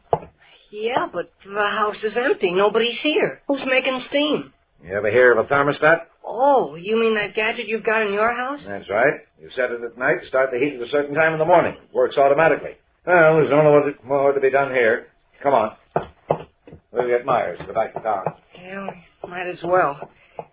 When I first heard that noise, I thought sure it was someone trying to signal us. Maybe even Mr. Kent. Yeah, no such luck. I'm afraid Inspector Henderson was right, Jim. You mean about Mr. Kent meeting up with Miller, the Atom Man? Yes. Kent probably found out too much about Miller, and well, you know the rest. Oh, golly, I hope not. Well, here's the car. Where's Myers? I guess he's still in the house. Oh, what for? We went through it from attic to basement and couldn't find anything. Well, he said he wanted to call his office. He sent a man over to check on Sidney's apartment before we left. I'm afraid that'll be a wild goose chase, too. Now, come on. We'll get Myers and start for home. I'd like to know if Inspector Henderson had any luck tracing Miller. Well, if he didn't, it's going to be just too bad for us tonight. Miller said... I know what he said. Oh, open the door. It's unlocked. Okay. Oh, Myers! Myers, where are you? Oh, now what happened to him? Close the door, Olsen. Hey, Candy! Okay, Jim, I'm coming. Well, what are you wasting time here for? Come on, let's get back to Metropolis. Might as well. You sure drew a blank here. Oh, did your man find anything at Sidney's apartment, Candy? No soap there either. The apartment's empty, and the doorman and the elevator boys say they haven't seen our fat friend for a week. Now, come on. I want to find out if Inspector Henderson had any luck. He didn't. I checked. Miller called up from a cheap hotel on Grand Street, but he was gone by the time the tops got there. Oh. Jeepers. Then he's still losing. And tonight... Will you stop talking about tonight? But he said... He said. If you don't stop repeating that, I don't know what I'll do. Now, come on, both of you. Yeah, let's go, Jim. This clue is a false alarm. I'm afraid it's all up with poor Kent. Yeah, with us too, tonight. Olsen, for the last time, will you... What's that? Sounds like a buzzer. It is a buzzer. Maybe somebody's at the door. Wait a minute. No, nobody out here. Oh, maybe it's the back door. Could be. Come on, we'll go see. Okay, we're coming. I didn't hear anyone drive up. No, neither did I. Some guy's in an awful hurry. Here, through the kitchen. How do you like that? Nobody out here either. Well, that's funny. Maybe it's the phone. Some people muffle the bell. This one isn't muffled. I had my office call me back before after they checked with headquarters. And the phone rang. Well, then what is it? I don't know. But I'm going to find out. Something screwy here. Wait a minute. Seems to be coming from the pantry. Yeah, it does.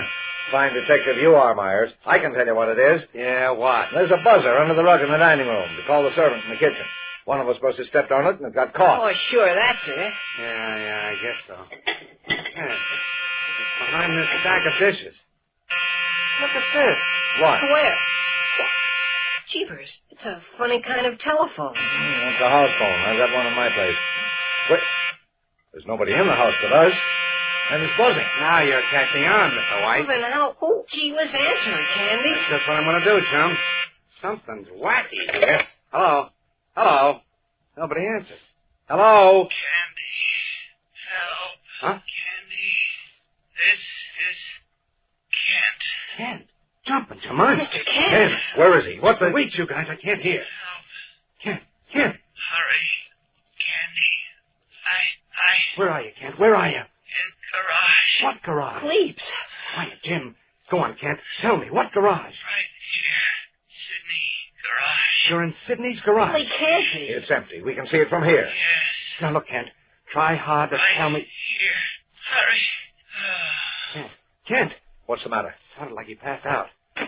Come on. For where? To the garage. He said that's where he is. But we were just there. See, it's empty. Stay here if you want to. I'm going to have a look. Oh, come on. Let's go with him, Jim. Gosh, Mr. White, I can't figure this out. No, neither can I. But at least we know Kent is alive. Yeah.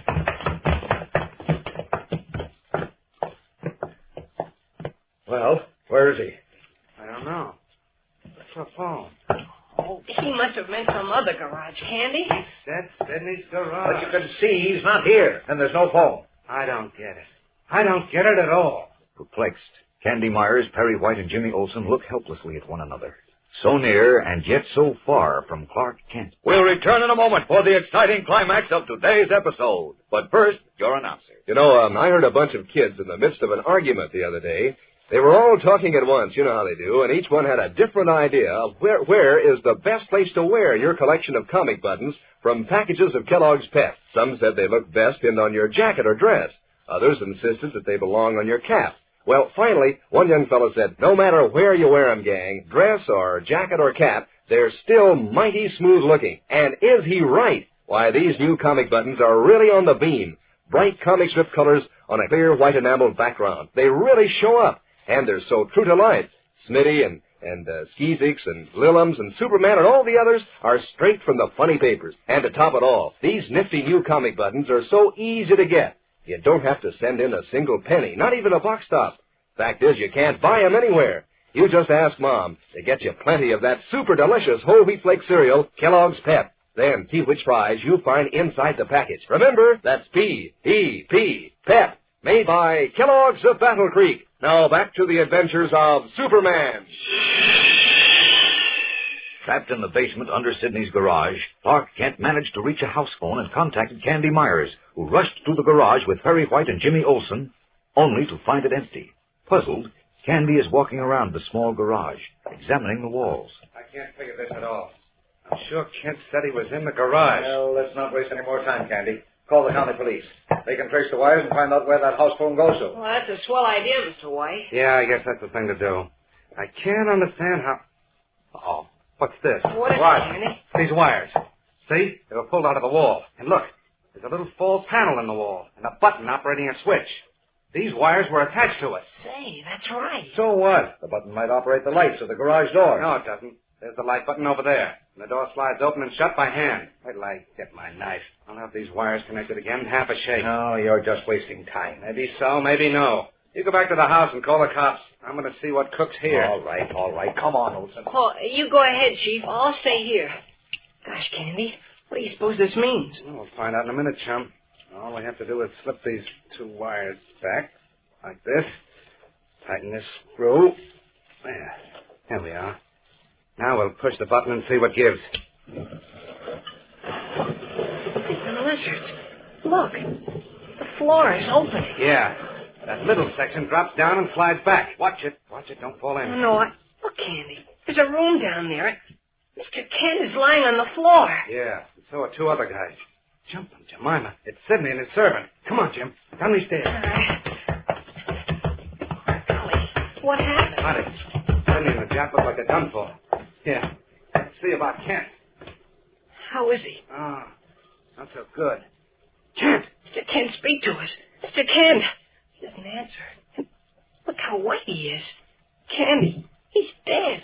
Shocked, Jimmy Olsen and Candy Myers stare down at the pale, motionless figure of Clark Kent. As the terrible plan first conceived by Der Teufel and carried out by the Atom Man and Sidney finally succeeded in eliminating Kent, who, as we all know, is Superman. If it has, who now can challenge Henry Miller's mad scheme to destroy Metropolis and enslave the world? Fellows and girls, don't miss tomorrow's surprising and exciting episode. Tune in, same time, same station, for the adventures of Superman. Faster than a speeding bullet. More powerful than a locomotive. Able to leap tall buildings at a single bound. Look, up in the sky. It's a bird. It's a plane. It's Superman. Fellows and girls, be sure to follow the adventures of Superman. Brought to you every day, Monday through Friday. Same time, same station, by the grand old Kellogg Company of Battle Creek. And for other thrilling adventures of Superman, see your local newspaper. Superman is also a copyrighted feature appearing in Superman DC Publications.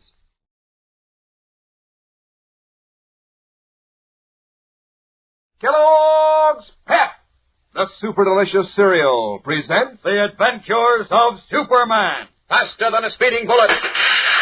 More powerful than a locomotive. Able to leap tall buildings at a single bound. Look, up in the sky. It's a bird. It's a plane. It's Superman. Leaving Clark Kent, whom he knows to be Superman, near death in a secret cellar, Henry Miller, the Nazi atom man, destroyed the Metropolis Stadium. He then phoned the mayor and threatened to destroy the rest of the great city that night. Miller boasted that Superman was dying and that he had eliminated his former ally, an international spy named Sidney. Editor Perry White, Jimmy Olsen, and Private Detective Candy Myers hurried to Sidney's deserted country house, where Candy finally discovered the secret concrete room under the garage where Kent was trapped. As we continue now, Candy and Jimmy kneel anxiously beside the unconscious Kent. Nearby lie the bodies of Sidney and his Japanese servant, Jito. Listen. Mr. Kent, say something. Mr. Kent. He doesn't answer. And look how white he is. Candy, he's dead. Take it easy, Jim. He is, I tell you. He... Golly. Take it easy, I said.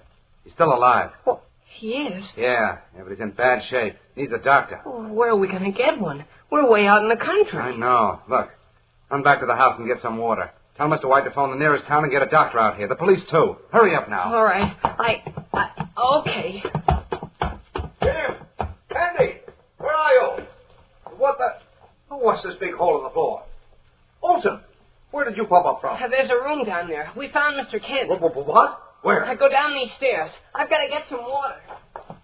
Good Godfrey. Candy, is he... He's alive. He is? Oh, thank heaven. What's the matter with him? I don't know. There are no marks on him. But look how thin he is. Like he's been starved. We've got to get a doctor. I told Jim to call one. I called the county police, and maybe they... who are those other two men on the floor? The fat one is Sidney. The little one is his servant, Jito. They're both done for. Well, they're blackened. They're charred. Yeah, but don't ask me what happened. The only thing I can figure out about this whole screwy setup is how Kent tipped us off. There's the phone to the house on the wall there, see? Yes, but never mind that now. We've got to do something for Kent. Well, as soon as Jim gets back... Oh, here he comes now. Here I am. Did he come too? No. Let's have that water. Yeah, okay, here. Yeah. Now, help me hold up his head, Mr. White. Yep. Oh, there. All right. Gosh, he's so thin. I can't imagine what happened to him. Come on now, Kent. Gotta drink some of this, fella. I think he's coming to. Sure he is. Look, he's starting to sit up. Easy, Kent. Take it easy, boy. More water. But you hear that? He's all right. He's all right. Oh, thank heaven. Here you are, Kent. Drink it slowly. Oh, that's good. How do you feel now? What happened, Kent? I'll be all right. Just bring me more water and some food.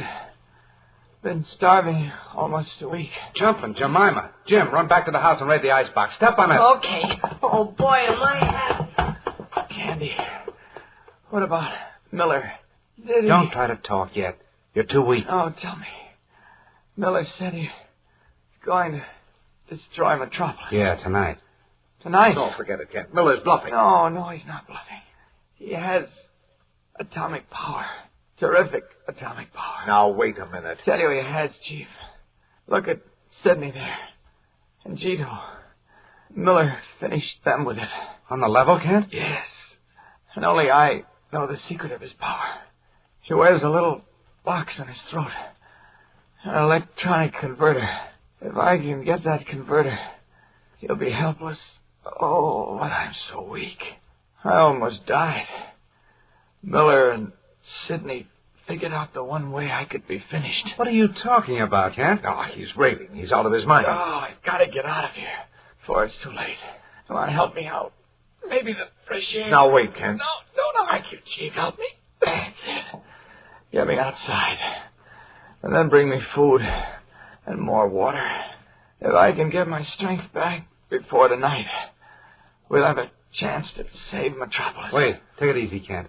If what you say is true, and Miller has atomic power... Oh, believe me, he has. Then the only one who can stop him is Superman. That's what I'm trying to tell you. Come on. Help me up the steps. Pausing only long enough for Kent to eat some food, our friends drive back to Metropolis. And a short time later, Kent, almost recovered, and Perry White are in the office of Inspector Henderson at police headquarters.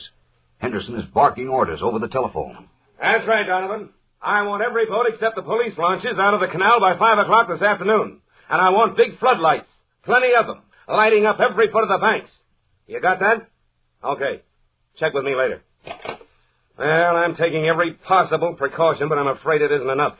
We can't guard every foot of territory along the North Canal, the Metropolis River, and the reservoirs above the city. Well, what about the Army, Inspector? Well, they're cooperating, Mr. White.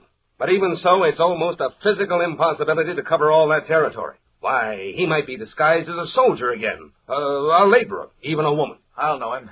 Only I see him in time. Big help you'll be, Kent. Kent, do you have any idea how close the Atom Man has to be to his target to demolish it? I don't know for a fact, Inspector, but from what I overheard him say, a couple of 100 yards is close enough. What? Oh, a couple of 100 yards. Right. I can't believe it. It's too fantastic. A human being able to generate atomic power? Oh, we're frightening ourselves with a boogeyman. We can't ignore the facts. Now, as I see it, we're face to face with oblivion tonight. Unless Superman can stop Miller. Well, how do you expect to get Superman? Just look him up in the phone book and give him a ring? Oh, I might not have to do that, Chief. What do you mean, Kent? I can't tell you now, but take my word for it. Oh, stop it. Stop it. There's no time for nonsense. Besides, Miller said Superman was dying. He was. But he's recovering rapidly. I don't know if he'll be strong enough by tonight to handle the Atom Man in the only way he can be handled, but he's certainly going to try. Oh, he is. And how do you know? Well, I know. How, Kent? Good heavens, man, if you can contact Superman... I think I can. Goodbye, Inspector. Goodbye, Kent.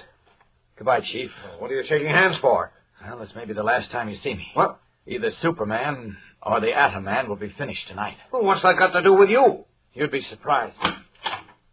So long. Gravely, Clark Kent leaves Inspector Henderson and Perry White to begin a desperate search for the Atom Man and pit himself once more against the human monster in a final desperate bid for victory. We'll return in a moment for the exciting climax of today's episode. But first, your announcer. You know, gang, I'm sure you've had lots of prizes, but I'll bet none of them ever gave you as much fun as these swell new comic buttons you're all collecting from packages of Kellogg's Pep. First off, it's mighty exciting to see which button is inside every time Mom opens a new package of Pep.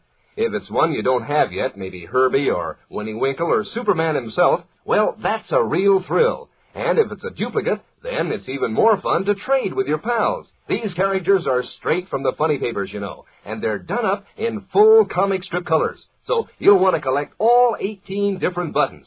Just ask Mom to get you some of that super delicious whole wheat flake cereal, Kellogg's Pep.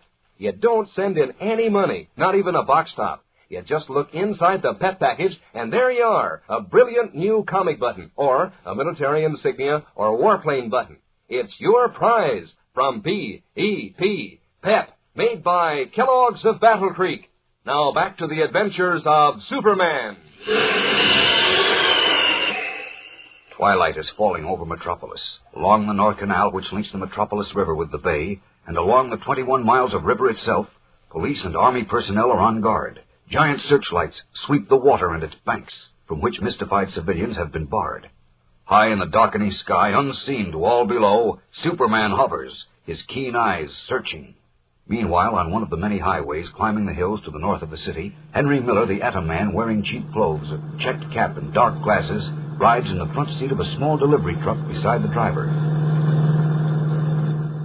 Oh, you just got out of the Navy, huh? That's right. And am I glad to be home? Sure, I know how you feel. I was in the Army for 3 years myself. Hey, wonder what's going on in Metropolis tonight. Look at all those searchlights down there. I guess they're looking for me. For you? Sure. Give me a welcome home party. Say, that's pretty good. How far did you say you were going? I'll be getting off pretty soon now. Say, that's a big reservoir up in the hills there, isn't it? Biggest in the state. Holds about 100 million gallons. What would happen if all that water spilled down the hill into Metropolis? There just wouldn't be any Metropolis left, buddy. But don't worry, it can't happen. Why not? On account of the big concrete dam holding it in, that's why. But suppose the dam was exploded. Are you kidding? That dam's guarded all the time. Besides, who'd want it exploded? War's over. That's what you think. What do you mean, I think? I know. Okay, have your way. You can drop me anywhere along here. Right. Thanks for the ride. So long. So long. Don't go blowing up that reservoir dam now.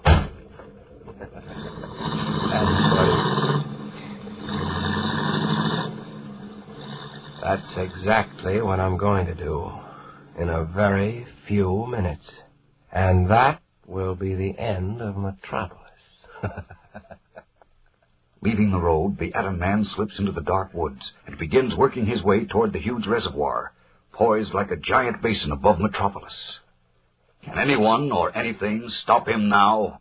Twice, even Superman was defeated and almost annihilated by the man in whose blood runs the deadly atomic energy of kryptonite. But in tomorrow's episode, the Man of Steel makes what may be his last and most desperate challenge. So don't fail to be with us then. Same time, same station, for the final battle to the death between these two mighty foes. Tune in and follow the adventures of Superman. Faster than a speeding bullet. More powerful than a locomotive. Able to leap tall buildings at a single bound. Look, up in the sky. It's a bird. It's a plane. It's Superman.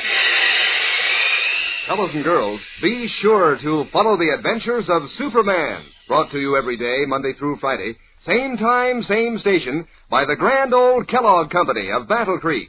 And for other thrilling adventures of Superman, see your local newspaper. Superman is also a copyrighted feature appearing in Superman DC Publications.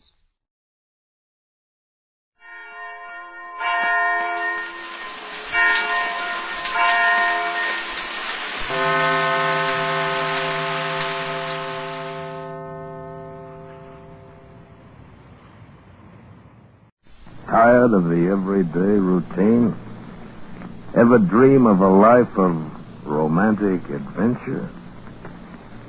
You want to get away from it all? We offer you Escape, starring John Lund. Escape, designed to free you from the four walls of today for a half hour of high adventure.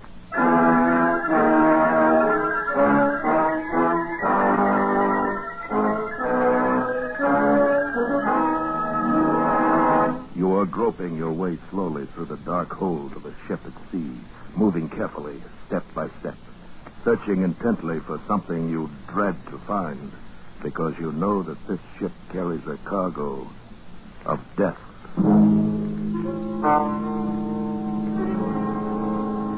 Today, with John Lund in the role of Chris Warner, we escape to a harbor front in Venezuela and a grim voyage which started from there. As told by Martin Storm and his gripping tale, A Shipment of Mute Fate.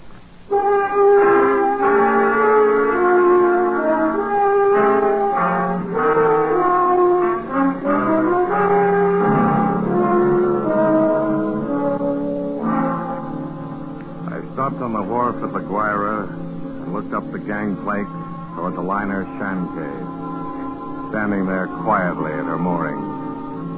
The day was warm under a bright tropic sun, and the harbor beyond the ship lay drowsy and silent. But all at once, in the midst of those peaceful surroundings, a cold chill gripped me. I shivered with sudden dread of the thing I was doing and was about to do. But too much had happened to turn back now. I'd gone too far to stop. I set the box down on the edge of the wharf, placed it carefully so as to be in plain sight and within gunshot of the captain's bridge. I knew what I was going to do, but I couldn't forget that a certain pair of beady eyes were watching every move I made. Eyes that never blinked and never closed, just watched and waited. I turned and started up the gangplank. Oh, you startled me, sir. I didn't hear. Why, it's Mr. Warner. Well, hello, Mother Willis. How's the best-looking stewardess on the 7 Seas? Oh, well, I'm fine, Mr. Warner. Well, I guess I'd better run along now and get on with my chores. Wait a minute. That's a fine greeting after 2 months. Well, it's just that I'm so busy. No, I don't believe a word of it. Sailing day's tomorrow. You're simply avoiding me, that's all. Oh, no, Mr. Warner, really, I'm not. And on the trip down from New York, you said I was your favorite passenger. Well, but I'm only Here. trying... What's that you're carrying in your apron? Oh, it's nothing, just supplies. Supplies? Here, let's have a look. No, please. What? What's the cat? It's Clara, Mr. Warner. Mr. Bowman said I had to leave her ashore, and I just couldn't. Who's Mr. Bowman? The new chief steward. Well, Clara's been aboard with me for 2 years, and I just can't leave her here in a foreign country. Especially with her condition, so delicate and all. Well, I hope you get away with it. You won't tell anyone? Oh, not a soul. As a matter of fact, if things don't work out right, we may both end up smuggling.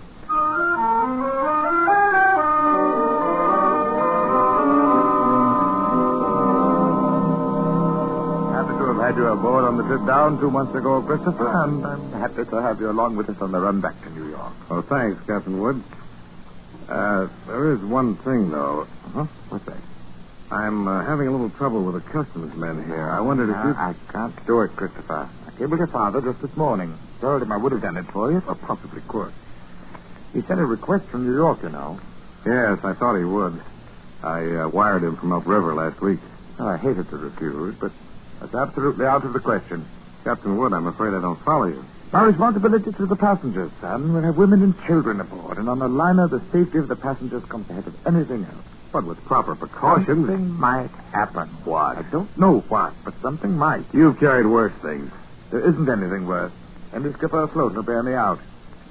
No, Christopher. I simply can't take the chance. That's final.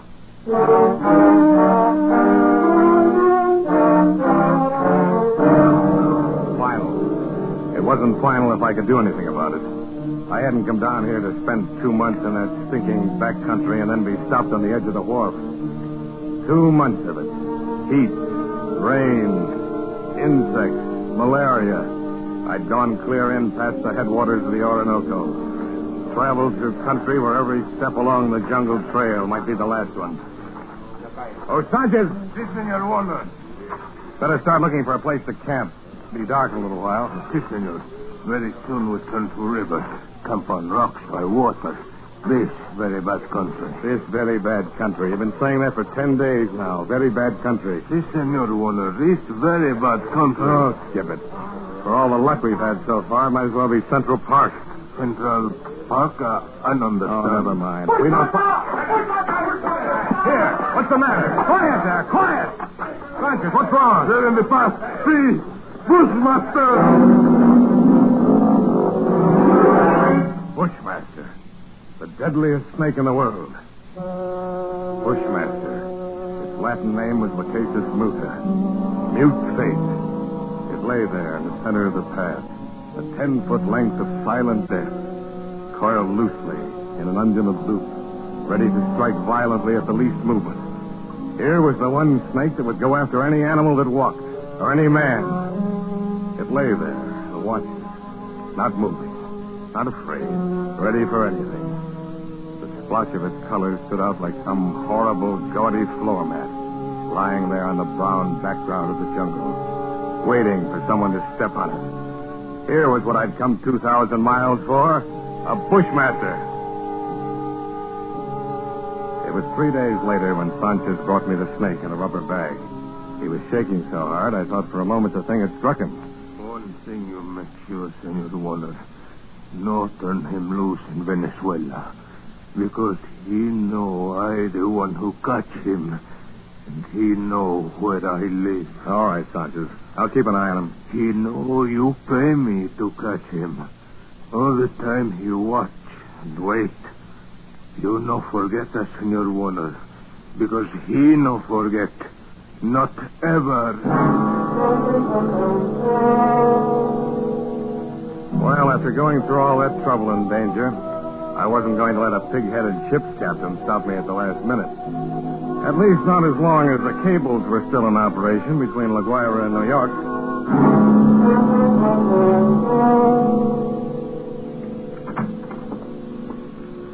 Morning, Captain Wood. Boy at the hotel said you wanted to see me. That's right, Christopher. True. Sit down. Thank you. Seems you weren't willing to let us stand the way we left them yesterday.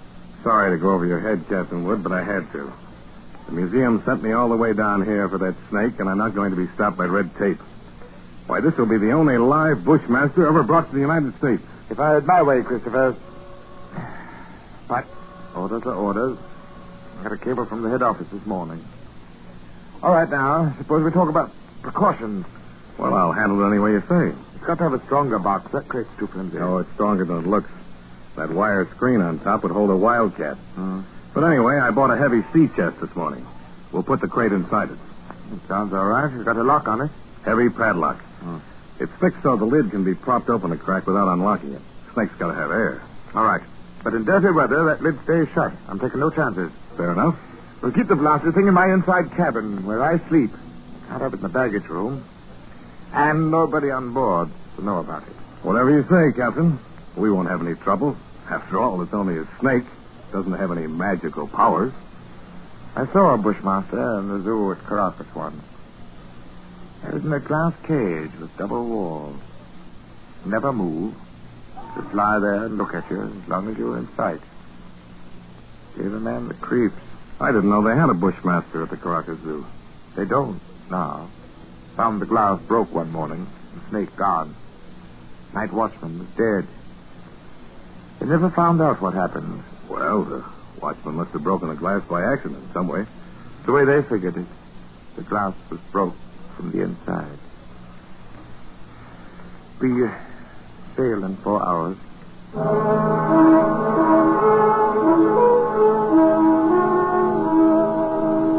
Into the Caribbean, with perfect weather and a sea as smooth as an inland lake. The barometer dropped a little on the third day, but cleared up overnight. Left nothing worse than a heavy swell. But in spite of the calm seas and pleasant weather, I found myself feeling more and more often an ominous foreboding. I was developing an almost unnatural fear of that snake. I stayed clear of the passengers pretty much. Got the habit of dropping into Captain Wood's quarters several times a day. He kept the heavy box underneath his berth.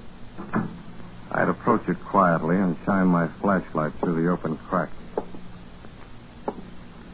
Never once could I catch that 12-foot devil asleep or even excited. He'd be lying there, half coiled, his head raised a little, staring out of those beady black eyes, waiting. He'd still be like that when I turn away to leave. Maybe that's what bothered me. That horrible and constant, watchful waiting. What in the name of heaven was he waiting for? Well, hello there, Mr. Warner. Oh, how are you, Mother Willis? My, but you and the captain spend an awful lot of time around this cabin. I'm beginning to think the two of you must have some guilty secret. Oh, no, nothing like that, Mother Willis. I don't know about Captain Wood, but I certainly don't have any guilty secrets.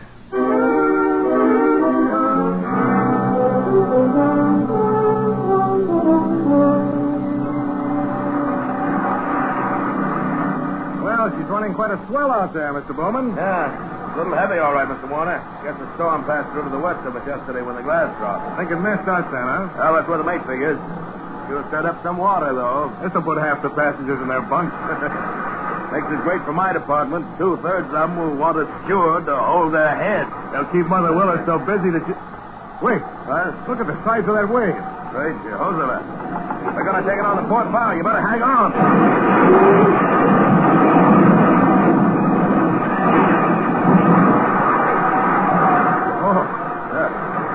If there ever was one. Not another wave that size in sight. You see them like that sometimes, even on a calm sea. I better get below, Mr. Warner. That water probably did some damage on the officer's deck. Yeah, I suppose. What did you say? The wheel companionway was open on the port side. The bridge cabins must have taken a pretty bad smashing. They're right below the... Something wrong, Mr. Warner? Oh, no. No, nothing at all, Mr. Bowman. At least, I hope not.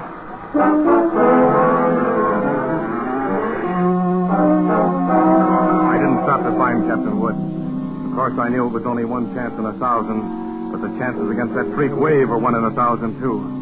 I stumbled down the companionway and along the passage to the captain's cabin. Oh, come on in, Mr. Warner. Oh, Mother Willis. My, isn't this cabin a mess? I'm trying to get some of these things out to dry. Yeah. Well, I just wanted to check. Where's that box that was under the captain's bunk? Oh, that? Oh, I just threw it out on the deck. What? With the desk over there slid into it. It was all smashed. But the small box inside of it. What happened to that? Oh, they were both splintered, Mr. Warner. Broke wide open. Oh, no. Why, Mr. Warner, you're white as a sheet. Mother Willis, will you go find Captain Wood? Yes, sir. Tell him to come down here immediately. Well, of course, Mr. Warner. I'll go tell him right away. I can finish up here. Look. I pulled open the top drawer of the bureau beside me and took out the captain's flashlight and a loaded pistol. Mother Willis had left a mop standing by the door. I put my foot on the head of it and snapped off the handle. Every move I made turned into slow motion. I could hear my own heart beating. Slowly, I started to search the cabin. Sodden heaps of clothing were scattered around on the wet, black floor. I punched at them one at a time, holding the gun cocked, the flashlight pointing along the stick. Nothing. I worked around the room, throwing the light into the dark corners, back of the desk, under the bunk. Wherever I turned, I could feel those cold, unblinking eyes at my back, watching and waiting. Still nothing. Using the stick, I pushed open the closet door, threw the light inside. Carefully, I poked at the boxes and junk on the floor. The snake was not in the closet. Inch by inch, I covered the entire cabin. And only then the horrible realization began to dawn on me. Captain Wood. Mother Willis just told me. Well, Christopher. So it's happened. That's right. It's happened. I see you found the gun. That's good. We'd better start by searching the cabin here. Captain Wood, I just finished searching it. Oh. Women, kids, that thing loose on board, 1,000 places for it to hide. Heaven help us, Christopher.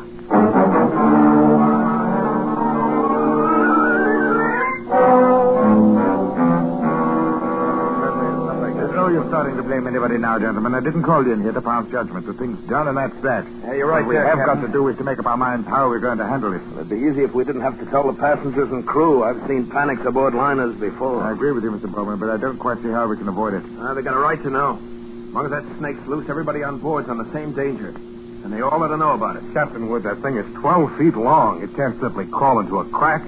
Why don't we make a quick search of the whole ship before we spread any alarm? I thought of that, Christopher. Well, as far as I can see, the only place it couldn't be is on the boilers or on top of the galley stove. It might have crawled overboard. No. Can't count on that. We've got to assume it's on the ship somewhere. Yeah, that could be anywhere. A coil of rope or in a pile of clothes or under a baby's crib. Or even You've already said it. That bushmaster could be anywhere. We've got to do something, and we've got to do it fast. All right. I think the best idea is to follow Mr. Warner's suggestion. Make a quick search first. You agree to that? Yeah. Then, if we don't find it, we'll have to warn the passengers. We've got to find it.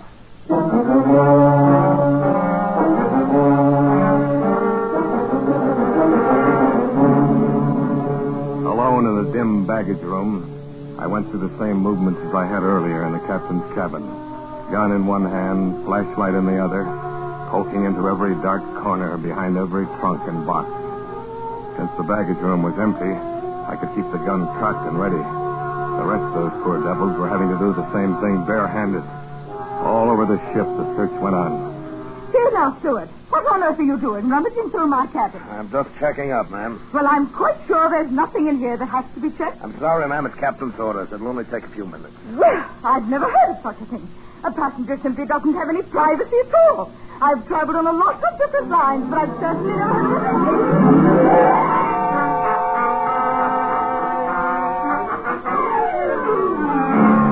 Sorry, sir. I wonder if you'd mind moving over to the other rail. I'd like to look through these lockers. Sure, go ahead. What's the matter? You lost something? No, nothing like that. Now, just looking things over. Well, there's nothing in there but life preservers. Yeah, that's right. You must be getting ready to sink the boat, huh? You got to collect insurance on us, that is? You got to send us all to the bottom, I know.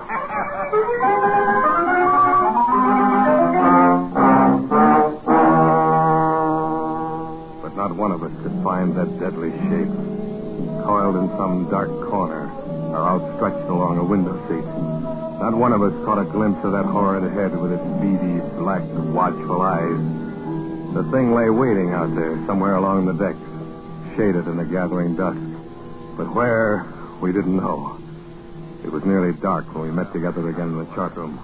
Well, gentlemen, there's no other way around it. We've risked all the time we can. We've got to warn the passengers. How we do it, Captain? Call them all together in the lounge? No, indeed. If we did anything like that, we'd be asking for a panic. We'll get one whether we ask for it or not. Pick a few men and go through the cabin decks. Tell them individually, inside their cabin. Watch for any that act like they might cause trouble, and we keep an eye on them. Handle the crew the same way. As soon as they're finished, arm all the deck officers and start searching again. Yeah. Our only chance of preventing a riot is to find that damnable snake. The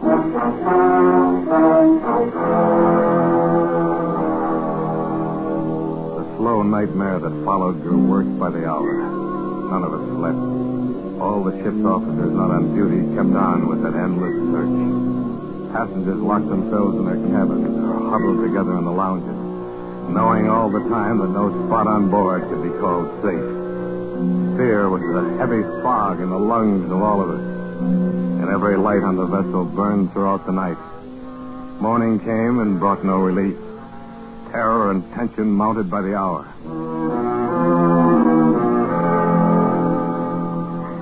There now, Mrs. Crane. Stop getting yourself all worked up and go back to your cabin. The horrid thing's probably crawled overboard anyway. You're just saying that. You're paid to say it. You don't know. Nobody knows. Now, everything's going to be all right. If only we could do something. If all of us could only get off this ship, they could fumigate it. Yes, that's what we've got to do. We've got to get off the ship. No, wait. Mr. Bowman, she's going to jump. Grab her. Nice work, Mr. Bowman. Get her down to her cabin. Whatever you do, don't turn her loose.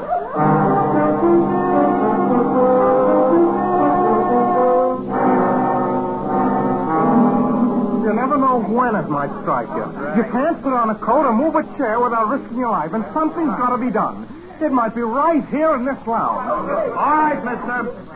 All right, better quiet down and take it easy. Take it easy, eh? You're a great officer. Why don't you do something about it? That thing might be crawling around here right under our feet somewhere. I said shut up. What are you trying to do, start a panic? I have a right to talk. I don't want to die, and no one's going to tell me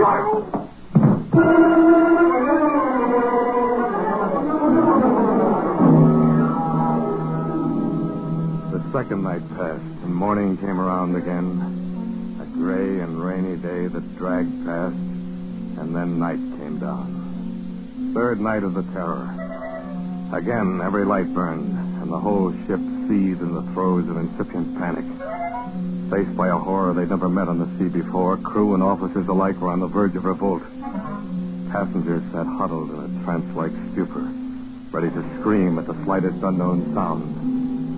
At 7 bells, I made my way forward to the chart room. Found Captain Wood bent over a desk. Oh, hello, Christopher. Come on in. Sit down. It's got to be somewhere, Captain Wood. It's got to be. I don't know. You can search this ship for 6 months and never touch all the places aboard. If we can only hold out for 2 more days, we'll be in. What's your home office say? Here's the latest wireless from them. Keep quiet and keep coming. What else can we do? That's a great good. Oh, thanks. How is it on the decks? Pretty bad. Anything could happen. Yeah. So I took the guns away from the men. 1 pistol shot, we'd have a riot on our hands. The whole thing's my fault, Captain Wood. That's what I can't forget. Take it easy, lad. There was only some way I could pay for it myself, alone. No. I know how you feel, but it's no more your fault than mine or the man who asked you to bring that snake back alive. Nobody planned this. You better try to get a little sleep, I think. Sleep? The Bowman made some coffee down in the steward's galley a while ago. Better go on down and get yourself a cup and then rest for a couple of hours. Rest? I can't rest. Christopher, it's not going to help anything if you stumble through a hatch half asleep and break your neck, now is it? Go on, get some coffee. One way or another, we've got to hold out for 2 more days.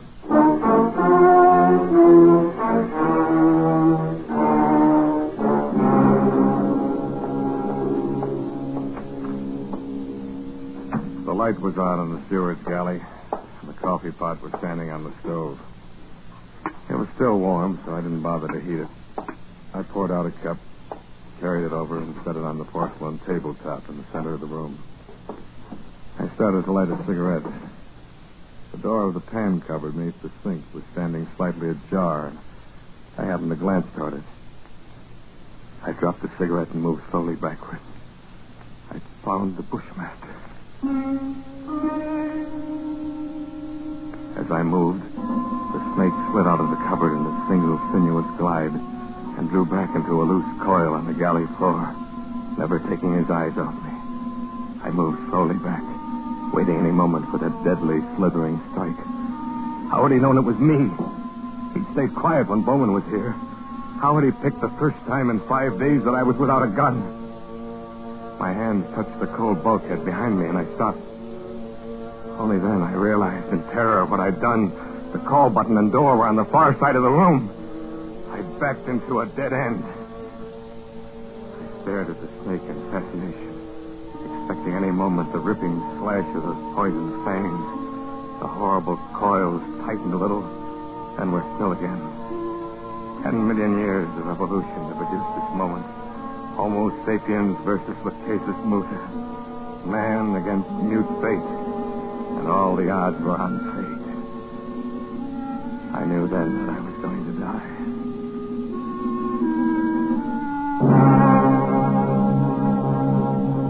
I could feel the sweat run down between the painted wall and the palms of my hands pressing against it. My skin crawled and twitched. The pit of my stomach was cold as ice. There was no sound but the rush of blood in my ears. The snake shifted again, drawing into a tighter coil. Always tighter. Why didn't the devil get it over with? And for just an instant, his head veered away. Something moved over by the stove. I didn't dare turn to look at it. Slowly, it moved out into my line of vision. It was Cat. That scrawny cat Clara that Mother Willis had sneaked aboard in La Guaira. Back was arched. Every hair stood on end. It moved stiff-legged now, walking in a half circle around the snake. The Bushmaster moved slowly, kept watching the cat.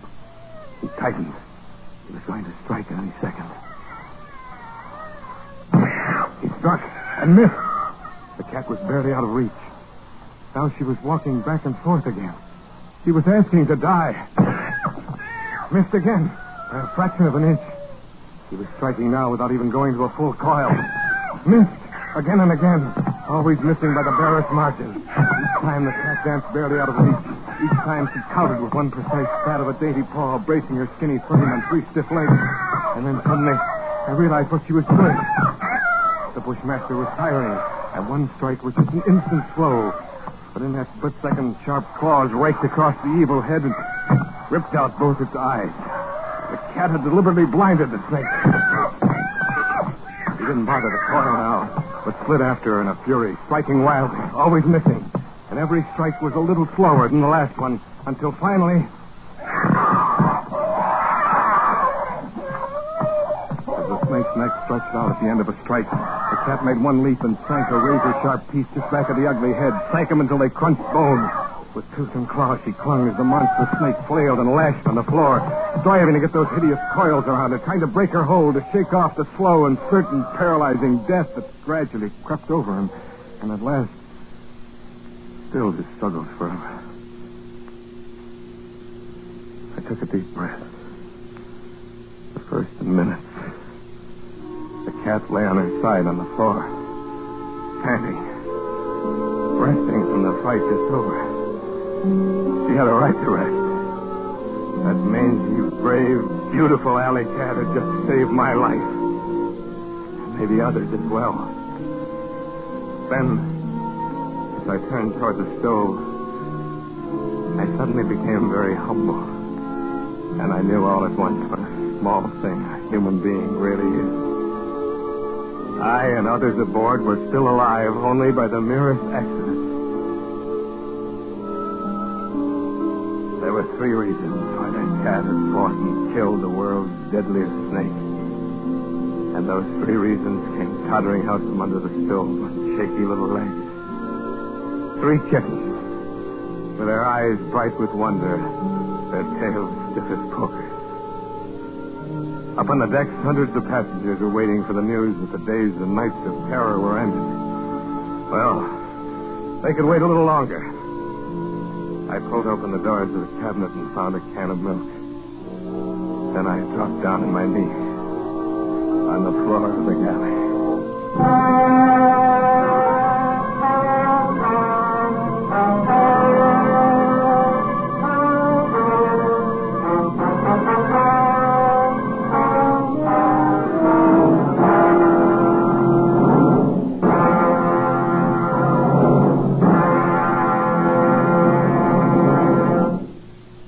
Escape, produced and directed by Norman MacDonald, has brought you John Lund in A Shipment of Mute Fate by Martin Storm. Specially adapted for radio by Les Crutchfield. Featured in the cast were Barry Kroger as Captain Wood and Lois Corbett as Mother Willis, with David Ellis, Don Diamond, and Vivi Janis. Special sound effects by Earl Keane and Gus Bays. The musical score was conducted by Leith Stevens.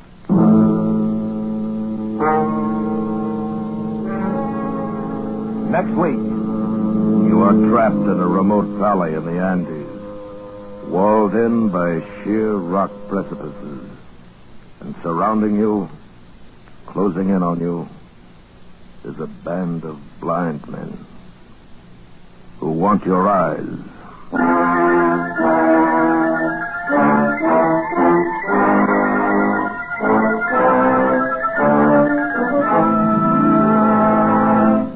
Next week, Escape with H.G. Wells' great story, The Country of the Blind, when our star will be that fine actor, Edmund O'Brien.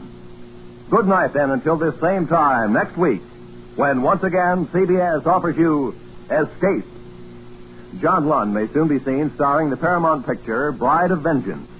This is Roy Rowan speaking. It's time now for the most wonderful hour of laughter on the air. The mad and merry 60 Minutes with the Jack Benny Show and with Amos and Andy. They will be heard over most of these same CBS stations. And Jack Benny will come to you over them all. You'll never miss them by staying tuned to the station where they say, "This is CBS," where 99 million people gather every week. The Columbia Broadcasting System.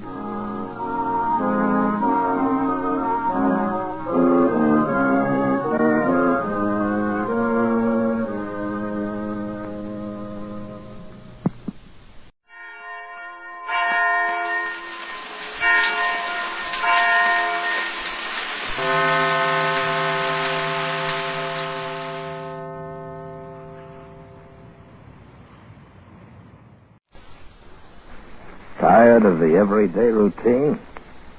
Ever dream of a life of romantic adventure? Want to get away from it all? We offer you Escape, starring Edmund O'Brien. Escape, designed to free you from the four walls of today for a half hour of high adventure. You are trapped in a remote valley of the Andes, walled in by sheer rock precipices, and surrounding you, closing in on you, is a band of blind men who want your eyes.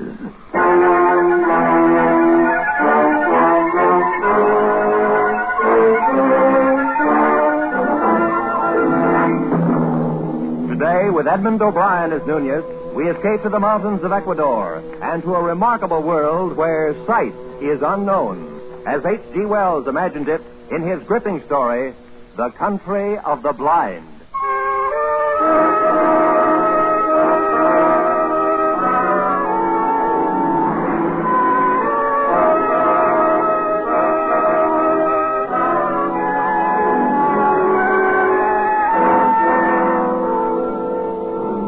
My name is Ibarra.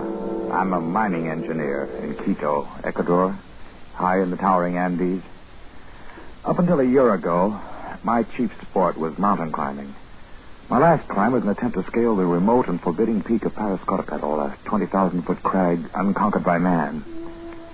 It is unconquered still 3,000 feet from the icy summit, we turned back and fled for our lives. All of us escaped except one, a guide named Nunez, who slipped over the frightful precipice and disappeared in the vast chasm yawning 10,000 feet beneath us. The horror of that man's fall has terrorized my dreams for a year. Because of it, I've forsaken mountain climbing for the rest of my life. And that decision still stands, even though today I have seen Nunez.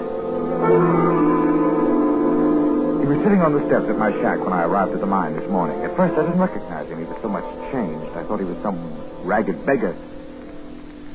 Is it you, Senor Ibarra? My name is Ibarra, yes. What do you want? You do not know me, senor? Well, no, you look like a man I knew once, but he's dead. Dead on the slopes of Parascotopetl? Nunez. Nunez. That is my name, senor. At least, that is the name I remember. But you fell. I saw you. Yes. Oh, it's impossible that you could have lived. Perhaps the gods of the mountains had some reason to spare me. Nunez, if we had any idea that you were alive, but you went down thousands of feet. We couldn't even attempt to find your body. I know. I do not blame you. You could not have reached me. And if you had, I should not have welcomed you. At first. But then, later. What do you mean? Senor, you will not believe what I have to tell. I can hardly believe I'm seeing you, talking to you. Tell me what happened to you. You remember that night? The night I fell? We had been toiling all day, inching our way up a steep ice wall. And as darkness came, we found a narrow ledge, barely 3 feet wide.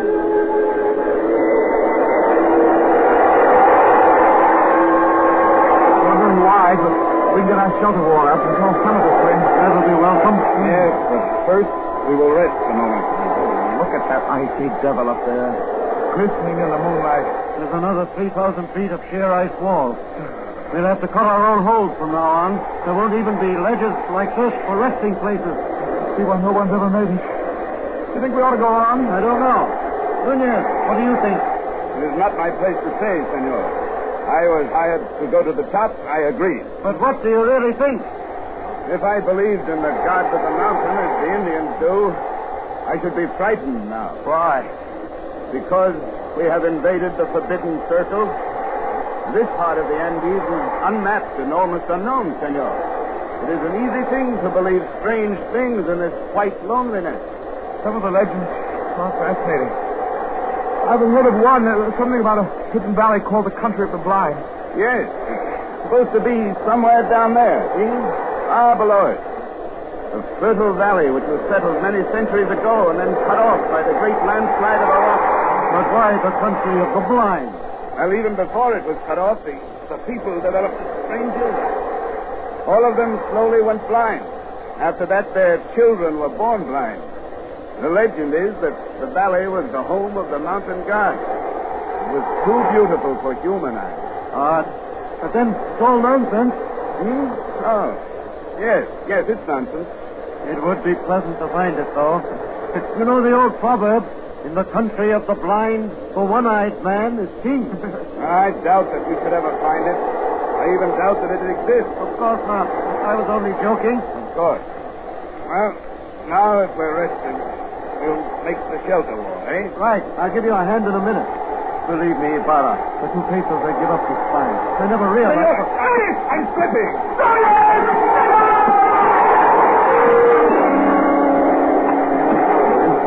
Slipped on the treacherous ledge, and I had gone over. I slid down the icy slope for perhaps 200 yards, digging frantically with my feet, with my hands, for some kind of hold.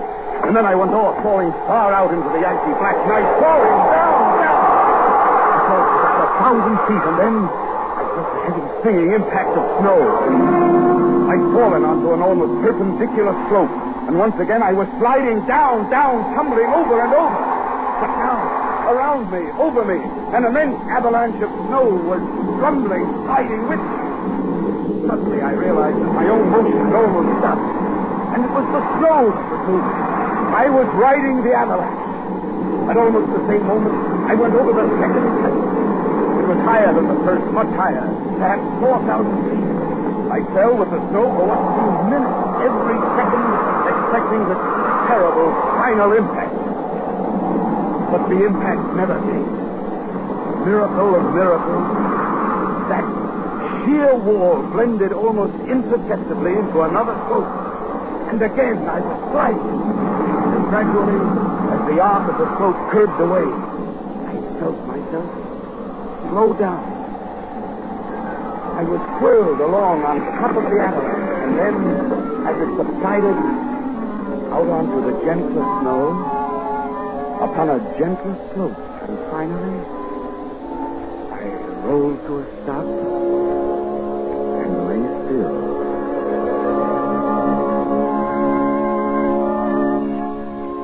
When I awoke, it was morning, and I was covered with snow.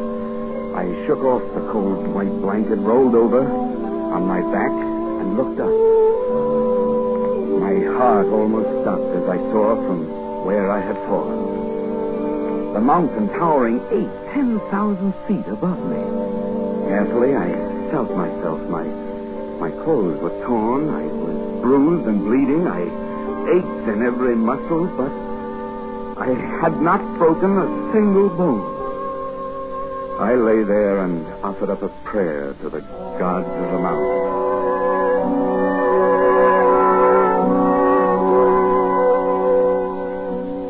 Far below me lay a lush valley sparkling in the morning sunlight. I could see the stately trees and green meadows fresh with dew. I started down, but it was still an arduous descent. The farther down I got, the more I realized the beauty of the scene. This was a hidden paradise I'd fallen into. And I was the first man ever to see it. So I thought. But I was wrong. I realized that first when I saw the cultivation in the meadows. And then the walks. Well-kept stone walks laid in a symmetrical pattern all over the valley. And then I saw them. There were men and women lying under the trees, resting. Nearby, a collection of windowless huts marked the village, and the plastering of the houses was done in a wild variety of colors. I thought to myself, the plasterer who did that must have been blind as a bat. Then I saw two of the men quite close to me. They were standing on a bridge over the little stream. They were dressed in odd, loose clothing, and there was a strange look about their faces. They failed to notice me as I approached until I shouted. Suddenly, they looked up attentively in my direction. I waved wildly at them, but they took no notice. Why, the fools must be blind. Blind? Could it be that I had fallen into the country of the blind? In the country of the blind, the one-eyed man is king. I walked towards the men by the stream, and I spoke to them. Hello. You needn't be afraid. I won't hurt you. I come in peace.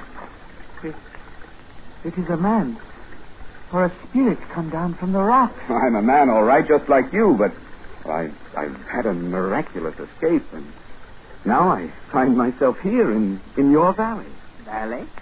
Come hither. Let me feel of you. Well, certainly. Yes.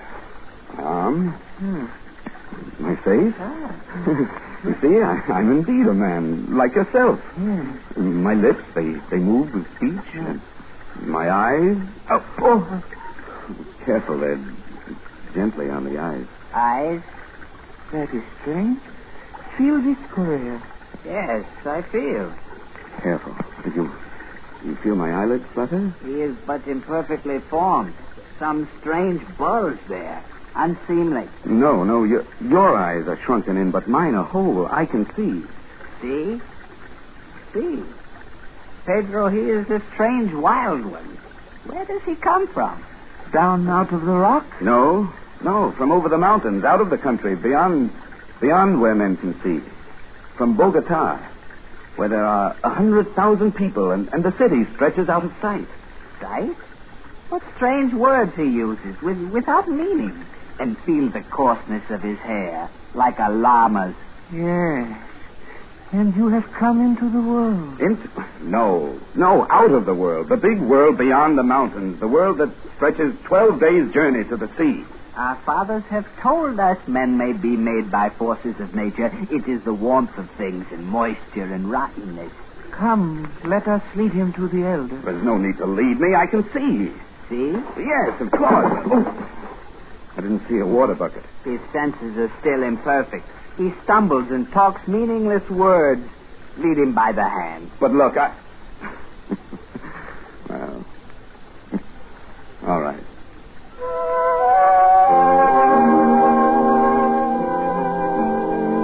These people had been blind for centuries. They had forgotten even the words associated with seeing. And they thought I was an idiot, only half-formed. Especially when they led me into the pitch blackness of one of their windowless huts. And I stumbled over something. Oh, 1,000 pardons, Medina Sarote. He is a clumsy one. I'm sorry I fell down. I couldn't see in the darkness. Who is this, and what is he saying? He is but newly formed. He has come down from the rocks. He stumbles as he walks and mingles words that mean nothing with his speech. He is a wild man out of the rocks. No, I come from Bogota, over the mountains. You hear? Bogota. He uses wild words. His mind is hardly formed. He has only the beginnings of speech. Bogota? Yes, I come from the great world where men have eyes and see. That must be his name, Bogota. He stumbled twice as we came thither. He must be taught. Now, don't you understand? I can see, but not in the dark. To you, darkness or light, it's all the same. But to me, to us who can see, to us outside in the world beyond the mountains... Mountains? What are mountains? Well, very well, then. Beyond the rocks. There is nothing beyond the rocks. That is the end of the world. Oh, but surely you must realize that the sky above covers more than this valley. Sky above? There is nothing above but the roof of rock. He is very raw, my children. He shall have to be taught from the beginnings. Take him away, feed him. It shall be done. But guide him. See that he does not stumble over my daughter again. Do not fear, Father. I shall guide him myself and feed him. Very well. Come, take my hand. Thank you. It'll be a pleasure to get outside again out of this darkness. Come this way. Thank you. What is your name? Medina Sarote. Mine is Juan Nunez. And sunlight. This is better. And now You're beautiful. I cannot tell what a wonderful thing you are to see. Oh, I'm afraid for you.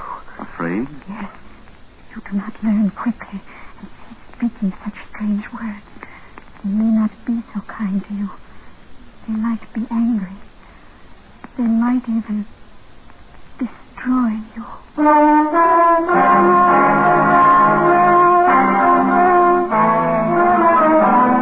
This thought had not occurred to me before. Suddenly, I had a twinge of fear. Still, the proverb kept running through my mind. In the country of the blind, a one-eyed man is king.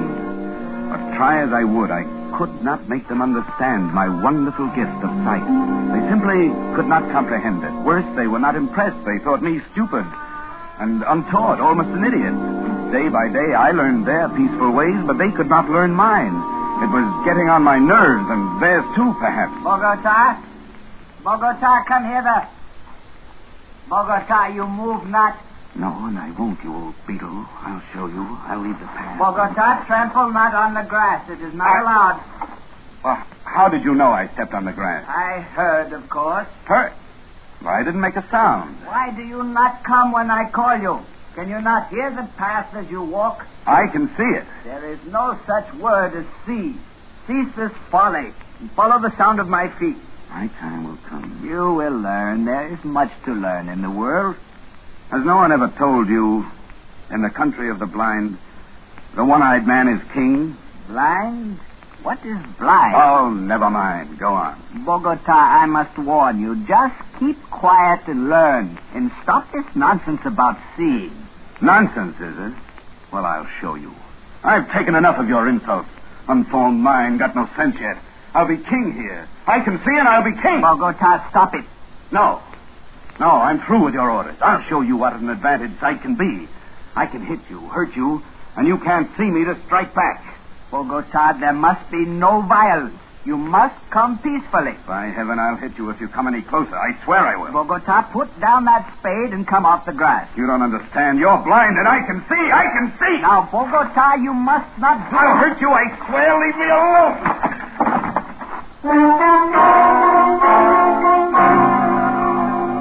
I hit his arm, turned, and ran over the wall, outside their valley, back to the rocks, to the precipitous cliff I'd come down. But when I reached that sheer rock wall, I knew there was no place to go. For 2 days and nights, I stayed outside the valley, hungry and cold. And then I realized the hopelessness of my position. I was trapped. I must spend the rest of my life here. There was no way out. So I went back.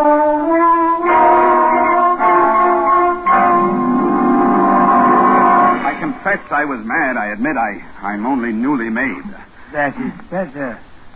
And you still think you can see? No, that was folly. The word means nothing less than nothing. And what is overhead? Rock. There's a roof above the world, a roof of rock and very smooth. Very well. And now... Look, before you ask me any more, give me food or I'll die. Very well, give him food. Yes, Father. And after that, the most menial tasks in the village. Guard him well, and perhaps he shall learn yet. Thank you.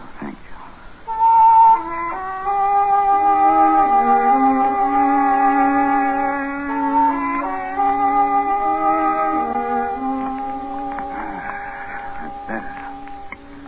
You're kind, Medina Sarota, very kind. I am glad you came back.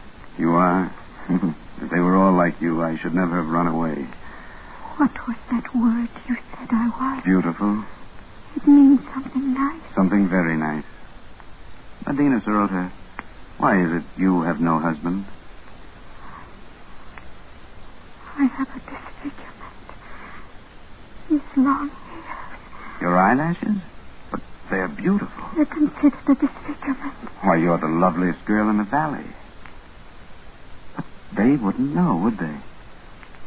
And so you have no lover? No.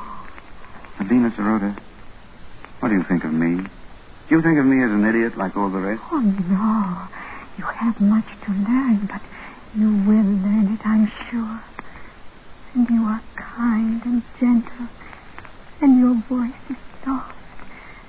You speak the words that are soft and warm. No one has ever spoken such words to me. I shall speak them often, Medina Sarota. You are the only one in this valley, in this world, I care for.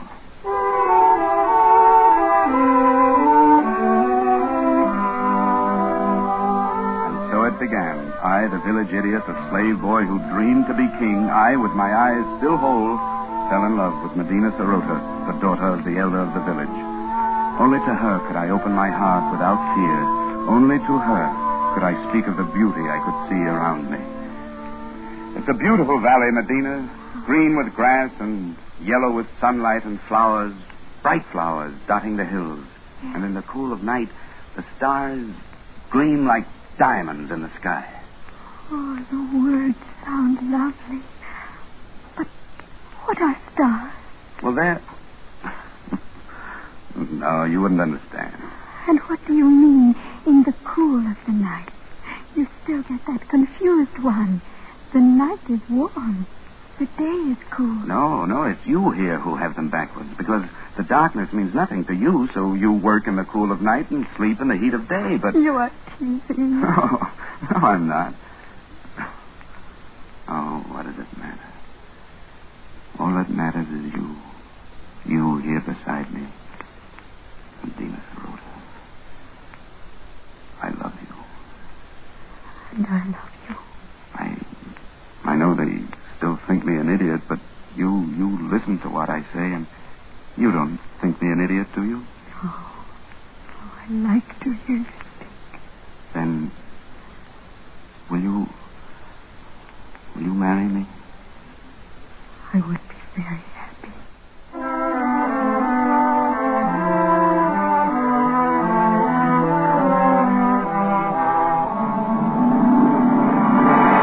No, I will not have it. But, Father... He is an idiot. He has delusions. He cannot do anything right. He is getting better. He's better than he was. And he is strong and kind. Stronger and kinder than anyone in the world. And he loves me. And I love him. No, I will not have it. Great Sire, if you please. Yes? What is it, good doctor? I have examined Bogota, and the case is clear to me. I think very probably he might be cured. Ah? And how might that be done? His brain is affected by something. I believe I know what it is. Those queer things he calls eyes. Where we have but an agreeable depression, he has great lumps. Consequently, his brain is in a constant state of irritation. But what can be done to cure him? It's a very simple surgical operation. To remove the cause of the irritation, we will merely cut out his eyes.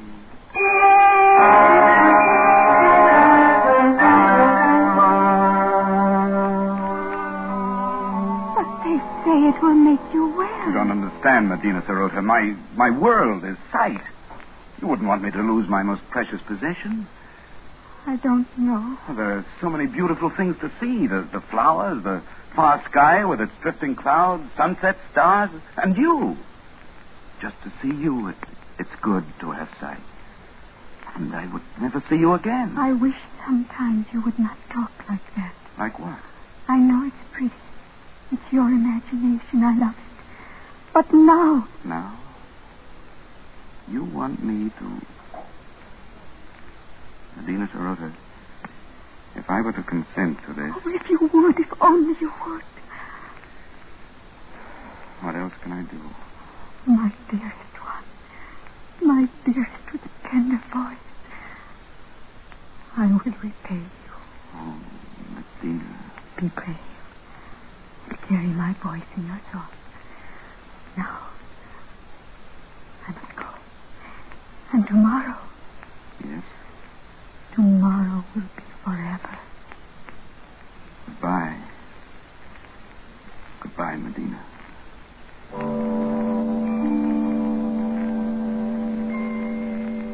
I suppose I knew it then when I said that. I only meant to go up on the rocks and look out over the valley, to spend my last days feasting my eyes on the wonderful, beautiful world of light and color. But when I got there, it was too beautiful, too lovely. This valley, this home of the mountain gods, beautiful and forbidden. I drank it in, the green of the fields, the blue of the gently curving stream, the orange of the lichen and the rocky crevices. Then I climbed higher to see the great snow-capped peaks towering above and away to the distant sky. And higher, as the shadows turned the snow to purple and crimson and deep blue. The valley was far below, and as beautiful as a painting. But like a painting, it looked unreal. Medina Sarota was small and far away, a distant dream, and the world of sight was here, all around, overpowering, wonderful. I turned and began to climb up that sheer rock wall.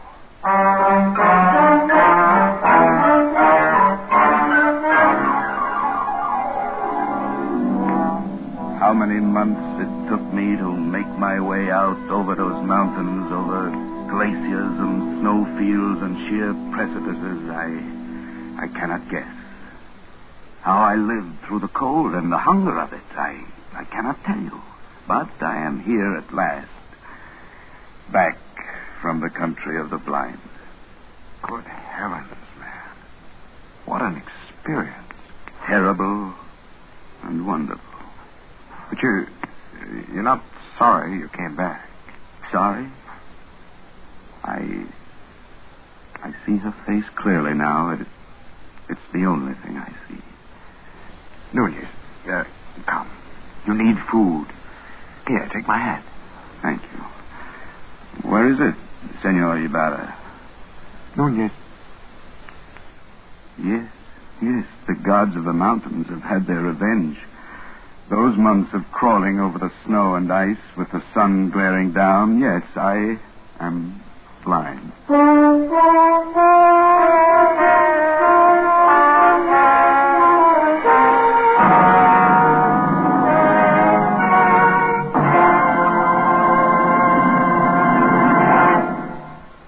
Escape, produced and directed by Norman MacDonald, has brought you Edmund O'Brien in The Country of the Blind by H.G. Wells. The radio adaptation was by John Dunkel. Featured in the cast were Barry Kroger as Ibarra and Peggy Weber as Medina Sirota, with Harry Bartell, Byron Kane, Edgar Barrier, and Wilm Herbert. The special musical score was conducted by Leith Stevens.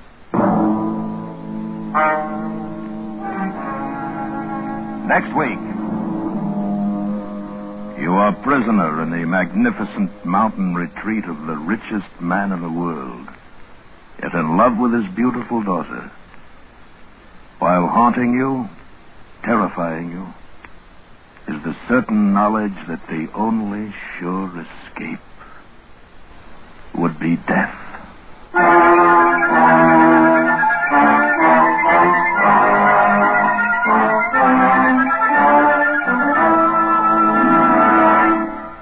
Next week, Escape with F. Scott Fitzgerald. Amazing story, The Diamond as Big as the Ritz. Good night, then, until this same time next week, when once again CBS offers you Escape. Edmund O'Brien appeared through the courtesy of Warner Brothers, producers of the Michael Curtiz Technicolor production, My Dream is Yours, starring Jack Carson and Doris Day. This is Roy Rowan speaking.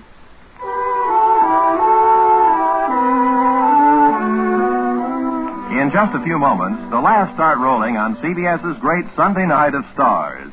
Within the next 2 hours, 5 of America's top comedians will unroll their newest wares. Lum and Abner, Amos and Andy, and Jack Benny. Nowhere else in radio will you find such superb and varied comedy as in this 2-hour period. Lum and Abner and Amos and Andy will be heard over most of these same CBS network stations.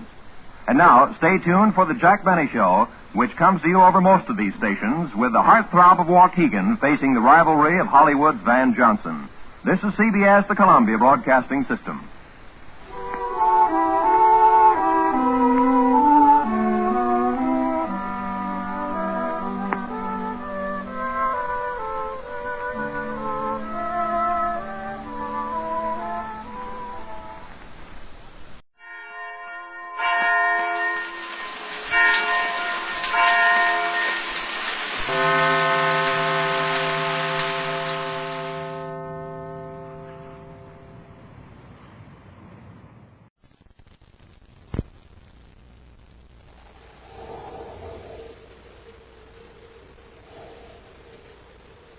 Rice Chex and Wheat Chex, the bite-sized cereals in the red and white checkerboard packages, present Space Patrol!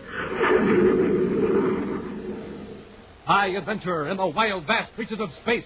Missions of daring in the name of interplanetary justice. Travel into the future with Buzz Corey, Commander-in-Chief of the Space Patrol! In today's transcribed Space Patrol adventure, Buzz and Appy have entered a repair shop in Mercury City to search for a spy from interstellar space. The room's empty, sir. Cargo was telling the truth. It's the same will take cargo to headquarters for questioning. Commander, look. Behind that cabinet. Don't try anything, Commander. It's Smead. Come out here, Smead, with your hands up. I'm in control here, Corey. There is a deadly, invisible beam right between us. Now drop those guns, or you'll be nothing but a heap of ashes. We'll return in just a moment with today's exciting Space Patrol adventure, Designed for Disaster. Hang on to your space helmets, gang. Here comes Cadet Happy. Around the corner. Over the fence. And clear the way because here he is. Hi, Captain Tufeld. I have. Hey, how come all the shortcuts? Why the big rush? Smoking rockets. I was in a hurry to get here and tell all the space patrollers about this neat new surprise the commander has for them. Take a look, Captain. It's plenty terrific. Wow, the Space Patrol periscope. An honest-to-goodness Space Patrol periscope with magic mirrors that let you see around corners, over fences, and around trees and over bushes, but nobody can see you. Yes, sirree. You see without being seen. Over the heads of a crowd, too, because the Space Patrol periscope is a big, 24 inches long. It's tapered special for wide-angle vision, with a real mirror at the top and one at the bottom, too. Jumping Jupiter, gang, you sure can have fun with one of your own. The commander wants you to have one, too, and he wants all of you to listen to today's Space Patrol adventure and find out how we use our official Space Patrol periscope. So get your paper and pencils ready. In just a few minutes, I'm going to tell you how to get your periscope. Say, Captain, how did you know I took all those shortcuts a while back? Over the fences and around the corner. Oh, sure. How space happy can you get? You were peering through your periscope. Right, Cadet. Ah! And now, today's Space Patrol adventure, Designed for Disaster. Commander Corey and Cadet Happy have captured one of the agents from Tirana, a distant solar system that plans to attack the United Planets. For hours now, Buzz has given brainograph tests to the agent Rogart, attempting to learn all possible information about the enemy. Happy is in the commander's central office right now at Space Patrol headquarters as Buzz enters from the security line.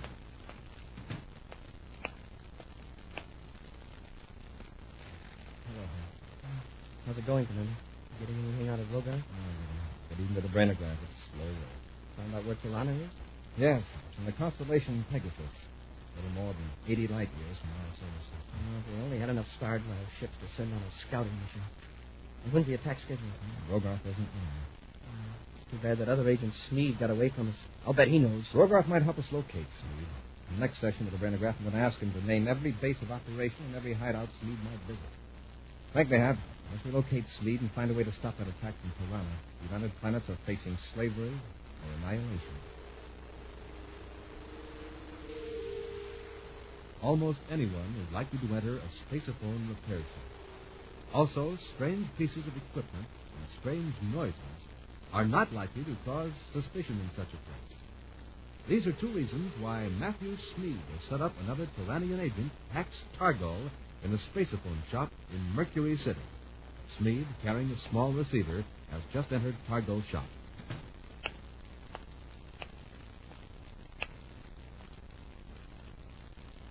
Good afternoon. I wonder if you could tell me what's wrong with this set? It's okay, Smead. No one's in the shop. Good. Have you contacted Drift Benyon? Yes. He's very interested in your proposition. I knew he would be. Benyon is the type of criminal who prefers the melodramatic. I'd say that blowing up the Mercury City atmosphere plant just to rob a bank is more than just melodrama. Of course. It's military strategy for the Tiranian cause. But Benyon doesn't know about that part of it, does he? No. No, he thinks I just want a share of the bank loot. And Benyon is willing to send the explosive himself? Yes, as soon as I complete the device. It isn't finished yet? Well, a few more details to take care of. It's over there on the bench. I want to test the timing mechanism. All right. Now, tell me just what you told Benyon. Well, Benyon hides the explosive in the atmosphere plant. Then he and his men put on spacesuits waiting for the explosion. Concealed at doors? Yes. The surface truck will be in Slaker's warehouse. When the atmosphere plant blows up, there will be a panic all over the city. Benyon and his men rush to the Mercury City Bank. Banyon's gang scoops up all the money they can lay their hands on, piles into the truck, and then goes to the spaceport. And we'll be on beams, waiting for Benyon to bring out our share of the money. Suppose Benyon gets captured. Well, we'll see that he isn't, even if we have to dispose of him ourselves. Anyway, Benyon must never know that you have any connection with Tirana. Now, hurry and finish the time bomb.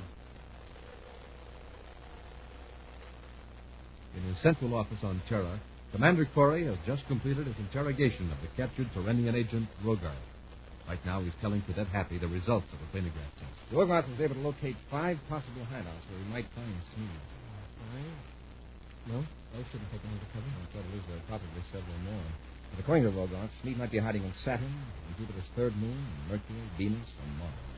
We could alert our agents and hit all 5 places at once. It'd be fine if we be sure he'd be at one of those 5 places. If he's somewhere else, those simultaneous raids would only tip him off. Yeah, that's right. It would be even harder to find. However, I think I have something here that might solve our problem. In this cabinet. This could be the trick. Oh, what is it? It's that new piece of equipment I mentioned last week, Chap. The official Space Patrol periscope. You mean that tube is going to help us find Smead? Yes, sir. Yeah, I'll show you how it works. Look out the upper window. Huh? Oh, yes, sir. I'll just move this chair up and stand on it. Now, that isn't necessary. You just take the periscope. That's it. Hold one end to your eyes and point the other end out of that top window. Smoking rockets. It's like being 2 feet taller. Yes. Turning it sideways, you can see around corners with it. Oh, this is great. If there was a criminal around the corner with a blast gun, you could find out where he was without getting hit. That's right. And notice the wide-angle vision it gives you. Oh, this is some gadget. But, well, I still don't see how it's going to be much help in finding Smead. Wait till we test it out in space. When you're outside of the strong gravity field of the planet, you can use a periscope to see objects millions of BUs away. Oh, like a high-powered telescope, huh? That's better than a telescope, huh? If you're out in space with a telescope, you might be able to see this headquarters building here in Terra. But with the periscope, you could see inside the building. You could look into any room anywhere. Smoking rockets. So that's how we're going to look for Matthew Smead. You won't know we're watching. Well, why can't we work it right from here? Or from the roof of the building? Because of Terra's gravity field. The periscope is like our star-drive spaceship. It operates through another dimension in hyperspace. When delicate long-distance adjustments are necessary, the periscope must be in a near-zero gravity field. I'm sure anxious to see how it works out in space. Well, let's go to the Terra 5 map. We'll give the periscope its first action test. Millions of BUs from any planet, the Terra 5 cruises through space on automatic control. Buzz and Happy examine the new Space Patrol periscope, now held securely in a bracket attached near the control panel. Buzz has attached the small, compact adjustment mechanism which enables the periscope to focus upon any remote point of space. We drew another blank. I'll reset the adjustments for the place in Mercury City. Oh, the Space Patrol repair shop? Yes. I've got it, Hap. Look through the periscope. Oh, it's like we were standing right in the street in front of the shop. Let me take over again. I'll change the focus to inside the shop. It looks legitimate enough. Some testing equipment. Several Space Patrol receivers and transmitters taken apart. The desk and papers scattered all over. Anyone there, sir? Yes, there's a man working at the bench. Doesn't look like a space patrol. It's a square box with a sort of top gun on it. Uh-oh. Someone's opened the door in the back of the shop. Now, take a look. Yes, sir. Smead. The man we're looking for, Mercury City. We can space up on Mercury City headquarters and have that shop surrounded. There's too much chance of Smead intercepting the call. Remember, he's surrounded by a whole shop full of space phone equipment. Chances are he's constantly monitoring our channels. Yeah, that's right. And for all we know, he might even know our codes. Keep watching him. Maybe we can pick up some hints. There it is, Smead. All ready for action. Good. Take it easy. Don't blow it up here. Don't worry. The safety switch is on. And what about Griff Benyon? He's coming here to pick it up later this afternoon. All right, then all we have to do is... Ow! Something bit me on the hand. Where did these ants come from? Your desk is swarming with them. Oh, put some fruit in the drawer yesterday and forgot about it. Where's your medicine kit? Don't worry, Smead. Those ants won't hurt you. How do you know they won't? Remember, we're from another solar system. We may not be immune to bites from these insects. Hey, that's right. I'll get rid of them right away. You can do that when I'm gone. Now, about this deal with Griff Benyon. You set the timing device right here. When Benyon leaves, you go to the spaceport. We don't want to be in Mercury City when the atmosphere turns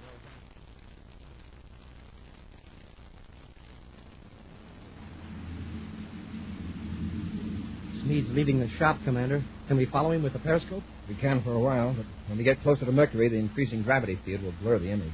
We'll land at Mercury City and go directly to that space phone shop. Maybe we can make Smead's partner talk.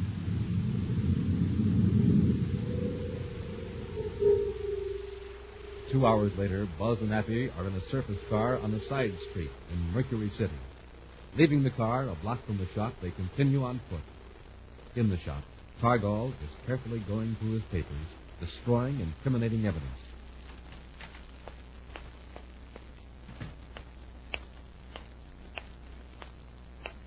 Yes, gentlemen? Something I can do for you? Do you run this shop? Yes, I do. I'm Pax Targol. We're looking for a man named Smead. Matthew Smead. Smead? I don't believe I know anyone by that name. We'll just take a look around, Targol. You won't find your Mr. Smead here. No, maybe, but he was, huh? Yeah, we saw him. You saw him? No, let's not argue. Lead the way into that back room. Go on, Targol. You can come in. Yes, sir.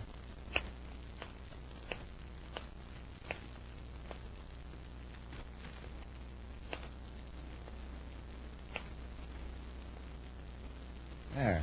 As you can see, the room is empty. I'm taking you to headquarters for questioning. Just what is this all about? Commander, look, behind that cabinet. Don't try anything, Commander. It's Smead. Come out here, Smead, with your hands up. I'm in control here, Commander. Do you hear that sound? That's a disintegrator beam. Disintegrator beam? That's right, Cadet.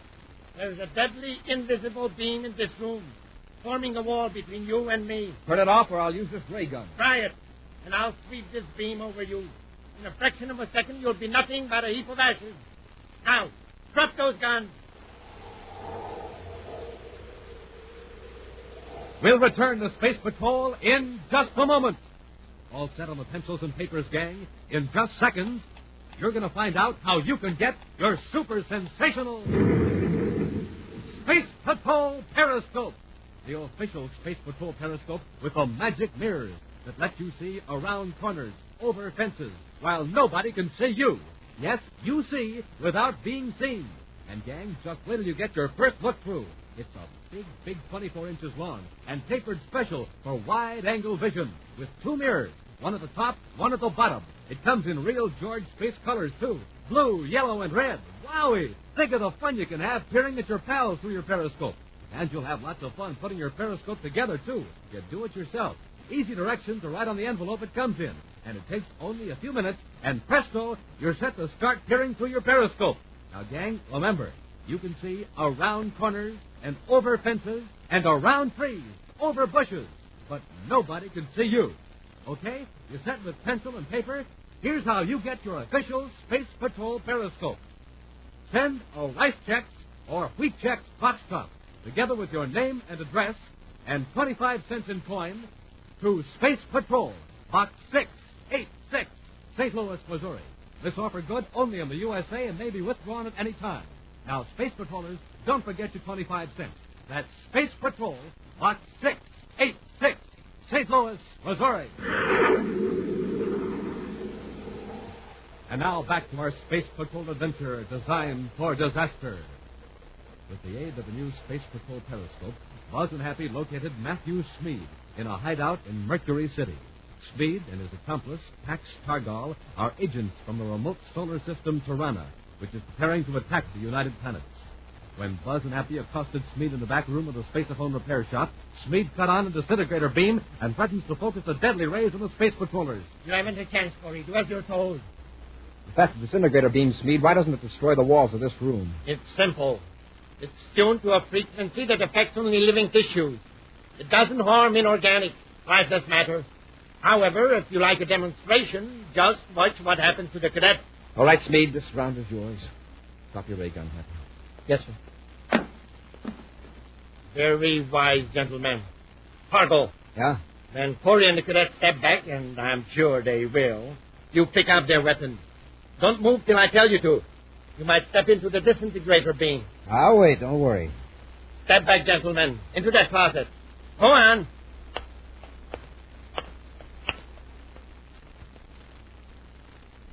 All right, Fargo, get their guns.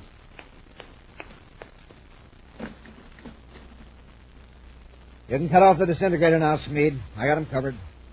Lock them in the closet. Sure.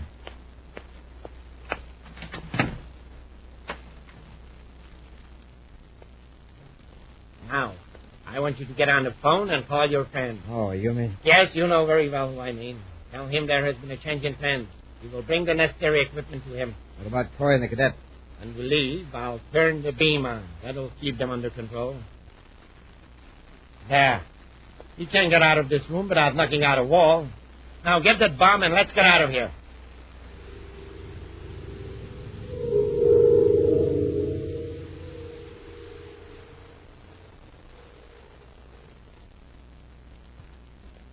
I don't hear anything out there, sir. I think they've gone. I think Smead will let us off that easy. Let's try breaking out and see what happens. No objection so far. I'll give him another kick. The room's empty, sir. They've gone off. Hold it, Hat. Don't move. The disintegrator beam is on. Oh, and I was just about to cross the room. The source of that beam is down there. We can get to that machine and turn it off. No, we can't. Speed placed it where we can't get to it without stepping into the beam. Then we're blocked. We could only find exactly where that beam is and locate its boundaries. Perhaps we could crawl under it. Uh-oh. Well, what is it, sir? Look down at the floor next to the wall. You don't see anything? Except a swarm of ants. That's what I mean. Either they're crawling along the molding. An army of them. Hap, if we can get some of those ants in that metal bar, we can use it as a test rod. We'll move it around slowly. When the ants start disappearing or dropping off, we'll know that they...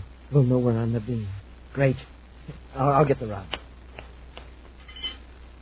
Get some ants on it.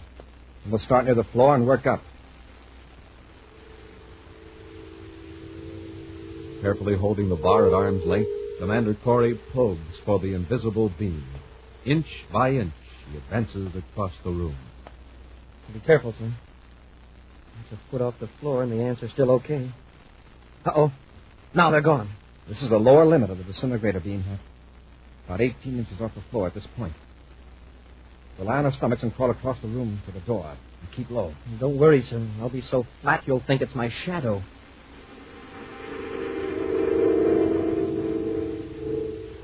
Moments later, Buzz and Happy are in their surface car. As they drive toward Mercury City headquarters, the commander issues spaceophone orders to the City Patrol Division. Are those instructions clear, Captain? Yes, Commander. I'll assign men to watch the repair shop. The guards at the spaceport will be alerted to stop speed and cargo as they show up. Oh, one more thing, Captain. I want you to check on a couple of phone numbers I found on scraps of paper at the spaceophone shop. Find out who they're listed to and the address. Yes, sir. They're both Mercury City numbers. Virgo 45907 and 4-23611. I'll trace them immediately, Commander. Inform Colonel Harris that I'm blasting off immediately to make some tests with the new periscope. May be able to locate Smead with it. Corey out. Elsewhere, in another part of Mercury City, Smead and Targol wait impatiently beside a spaceophone. What's wrong with Banyan? Why doesn't he call? I hope he didn't lose his nerve. Well, he's had plenty of time to place that explosive at the atmosphere plant. Get it. Yeah? This is Banyan. Everything all set? Have any trouble? Not a bit.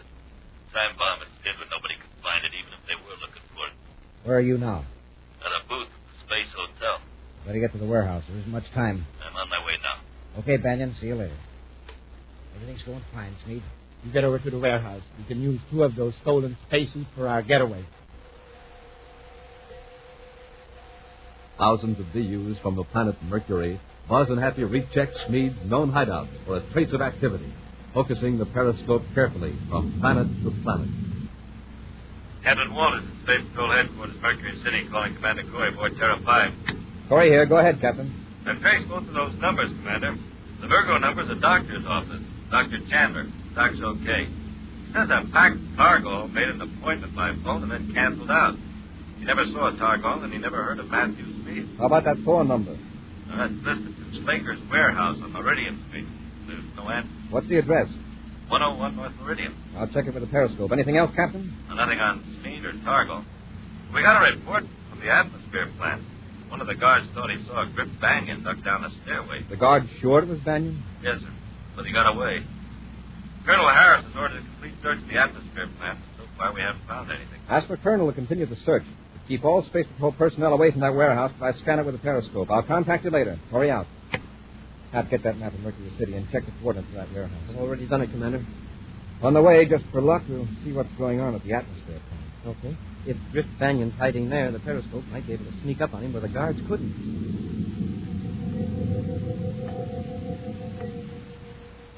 Methodically, with delicate adjustment of the periscope focusing control, Buzz explores every corridor, every room of the vast atmosphere plant in Mercury City. They watch the technicians at work. They see guards searching storerooms, peering behind machinery. There is no sign of Drift Banyan. Well, if Banyan was there, he's gone now. Yeah. With the periscope, we've been able to look into places the guards overlooked. Now, wait a minute. Take a look at this. Look under that large vent. What do you see? It's a piece of equipment. A meter of some kind, I guess. Doesn't it look familiar? Well, in a way, yes. It's sort of crude and homemade, but... The last time we saw that box, it was on a bench in Targo's spaceophone repair shop. That's right. Now I remember. Sure, there couldn't be 2 boxes just like that. There's a tie-in between Smead and Drift Banyan. We're really into trouble. You think either Smead or Targol gave that box to Banyan, and Banyan put it in the atmosphere plant? Probably. It's very likely an explosive of some kind. Well, Oh, if that main filter blows up, it'll cut off the air supply for all of Mercury City. When I contact Mercury City headquarters, you switch the periscope back to that warehouse. I just thought of something I overlooked. Yes, sir. Send a courier aboard Terra 5 calling Captain Walters at Mercury City headquarters. Urgent. Courier to Mercury City headquarters. Captain Walters here, Commander. Captain, listen carefully. Send a demolition squad to the central air purifying chambers at the atmosphere plant. Under the main vent, they'll find a small box. It's probably a time bomb. Well, that's why, Grip Banyan. There may not be much time, Captain. I want trained demolition men on that job right away. Yes, Commander. Double a guard at the spaceport. Smead and Toggle are working with Banyan. With that bomb ready to go off, they'll stop at nothing to escape. Hurry out. How about that periscope? You got the warehouse yet? Yes, sir, but the image isn't too clear. I thought I saw something move, sir, near the truck. Oh, you did. There are 4 men there, all carrying something. Spacesuit. With official Space Patrol insignia. We'd better tip off headquarters to round them up. I'll order a stakeout surrounding the block. Move in now might scare away the men we're after, the ringleaders. The image is completely gone now. Take the periscope out of the bracket. You may need it when we get back to Mercury City. Landing at Mercury City Spaceport, Buzz and Happy find no indication of alarm. Under the normal activity, Space Patrol personnel are quietly preparing for any emergency if disaster should strike. Right now, in the service car, Buzz and Happy speed to the warehouse on Meridian Street. As it pulls to a stop at the rear of the structure, Buzz makes a last-minute space-phone check with headquarters. Korean surface car M78 calling Captain Walters at headquarters. Walters here, Commander. Happy and I are at the warehouse. Any word from the atmosphere plant? It just came in. It was a bomb, all right, but it's harmless now. Oh. Demolition men said it was the trickiest gadget they ever handled. It was set to go off at 1,500 hours. If it had, the whole air purifier unit would have been blown clear through the atmosphere shelf. Close call. Thanks, Captain. Stand by. Hurry out. Now, Hap, here's we go to work in the periscope. Yes, sir.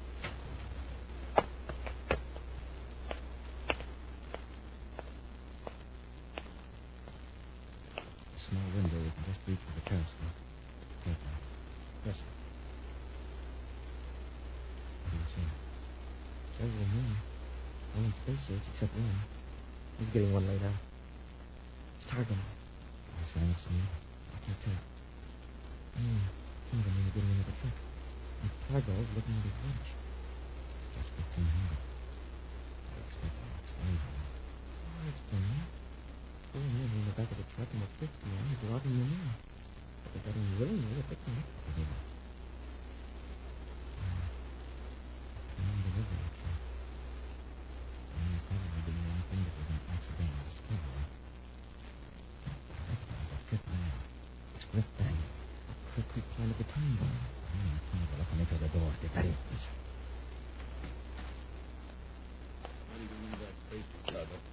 Something's gone wrong with the bomb. You must have tampered with the setting. You crazy. Look, I'm and no bomb. The boys and I are going to pull off that bank job. Get your hands up, Banyan. You too, Targo. Banyan, unlock the truck. Let the boys out. No, you don't, Banyan. Get Banyan, Hap. I'll handle Targo.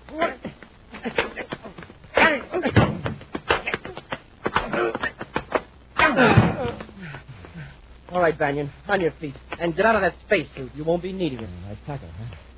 Well, you want to continue the work out, or will you tell me where to find your pal Smead? He's near the spaceport, waiting for the explosion. Yeah? Well, we've got news for you. The only thing that's going to blow up will be Smead's plans.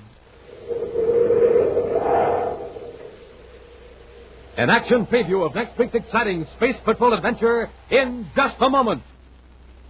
A secret agent from outer space, or a spy right here on Earth. That's you, Space Patrollers, spying through the magic mirrors of your neat new official Space Patrol periscope. And man, oh man, you're in for plenty of exciting times with yours. You can set your periscope sights on all your Earth pals, spy on them from around corners, over fences, and from behind trees. Those magic mirrors of your periscope let you see them, but they'll never, never see you. Yes, sir. You see without being seen. You're right, Dick. Space Patrol, this is Commander Corey. And listen, here's something special that'll come in mighty handy when you're out space flying. It's an identification chart printed right on your periscope. Shows you exactly what the people who live on all the major planets might look like. What's more, on every periscope, there's a place for your name, address, and solar system. And remember, Space Patrollers, this is a real periscope. A big 24 inches long and tapered special for wide-angle vision, with a mirror on top and one on the bottom. Space Patrollers, be the first official space spy in your gang. Get your own official Space Patrol periscope today. And here's how you get them. Send a Rice Chex or Wheat Chex box top together with your name and address and 25 cents in coin to Space Patrol, Box 686, St. Louis, Missouri. That address again is Space Patrol, Box 686, St. Louis, Missouri. Don't forget your 25 cents and your Rice Chex or Wheat Chex box top. A, B, C, D, E, F, G. Bite-sized checks taste good to me. Bite-sized checks, Wheat Chex, Rice Chex. Get your checkerboard cereal today.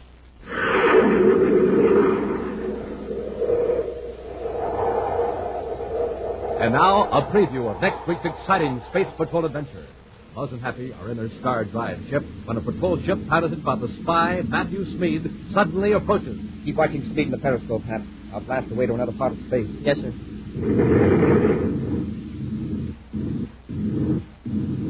Commander, what's wrong? A rocket's cut out. The emergency units are dead. We're in free fall. You're completely helpless, Corey. The Space Patrol. It's me. There is no escape, Commander. You're prisoners of Tirana. Be sure to listen next week for the thrilling story, Prisoners of Tirana, when Rice Chex and Wheat Chex again present Space Patrol. Space Patrol, created by Mike Moser, starring Ed Kemmer as Commander Corey and Lynn Osborne as Cadet Happy, was written by Lou Houston, produced and directed by Larry Robertson, executive producer Helen Moser. Other players were Ken Mayer, Norman Jolly, and Bela Kovac. Dick Tufeld speaking. Now, don't forget to tune in next Saturday and every Saturday when Rice Chex and Wheat Chex present exciting action on Space Patrol. This program is broadcast for Armed Forces overseas through the worldwide facilities of the Armed Forces Radio Service. Space Patrol came to you transcribed from Hollywood. This is ABC Radio Network.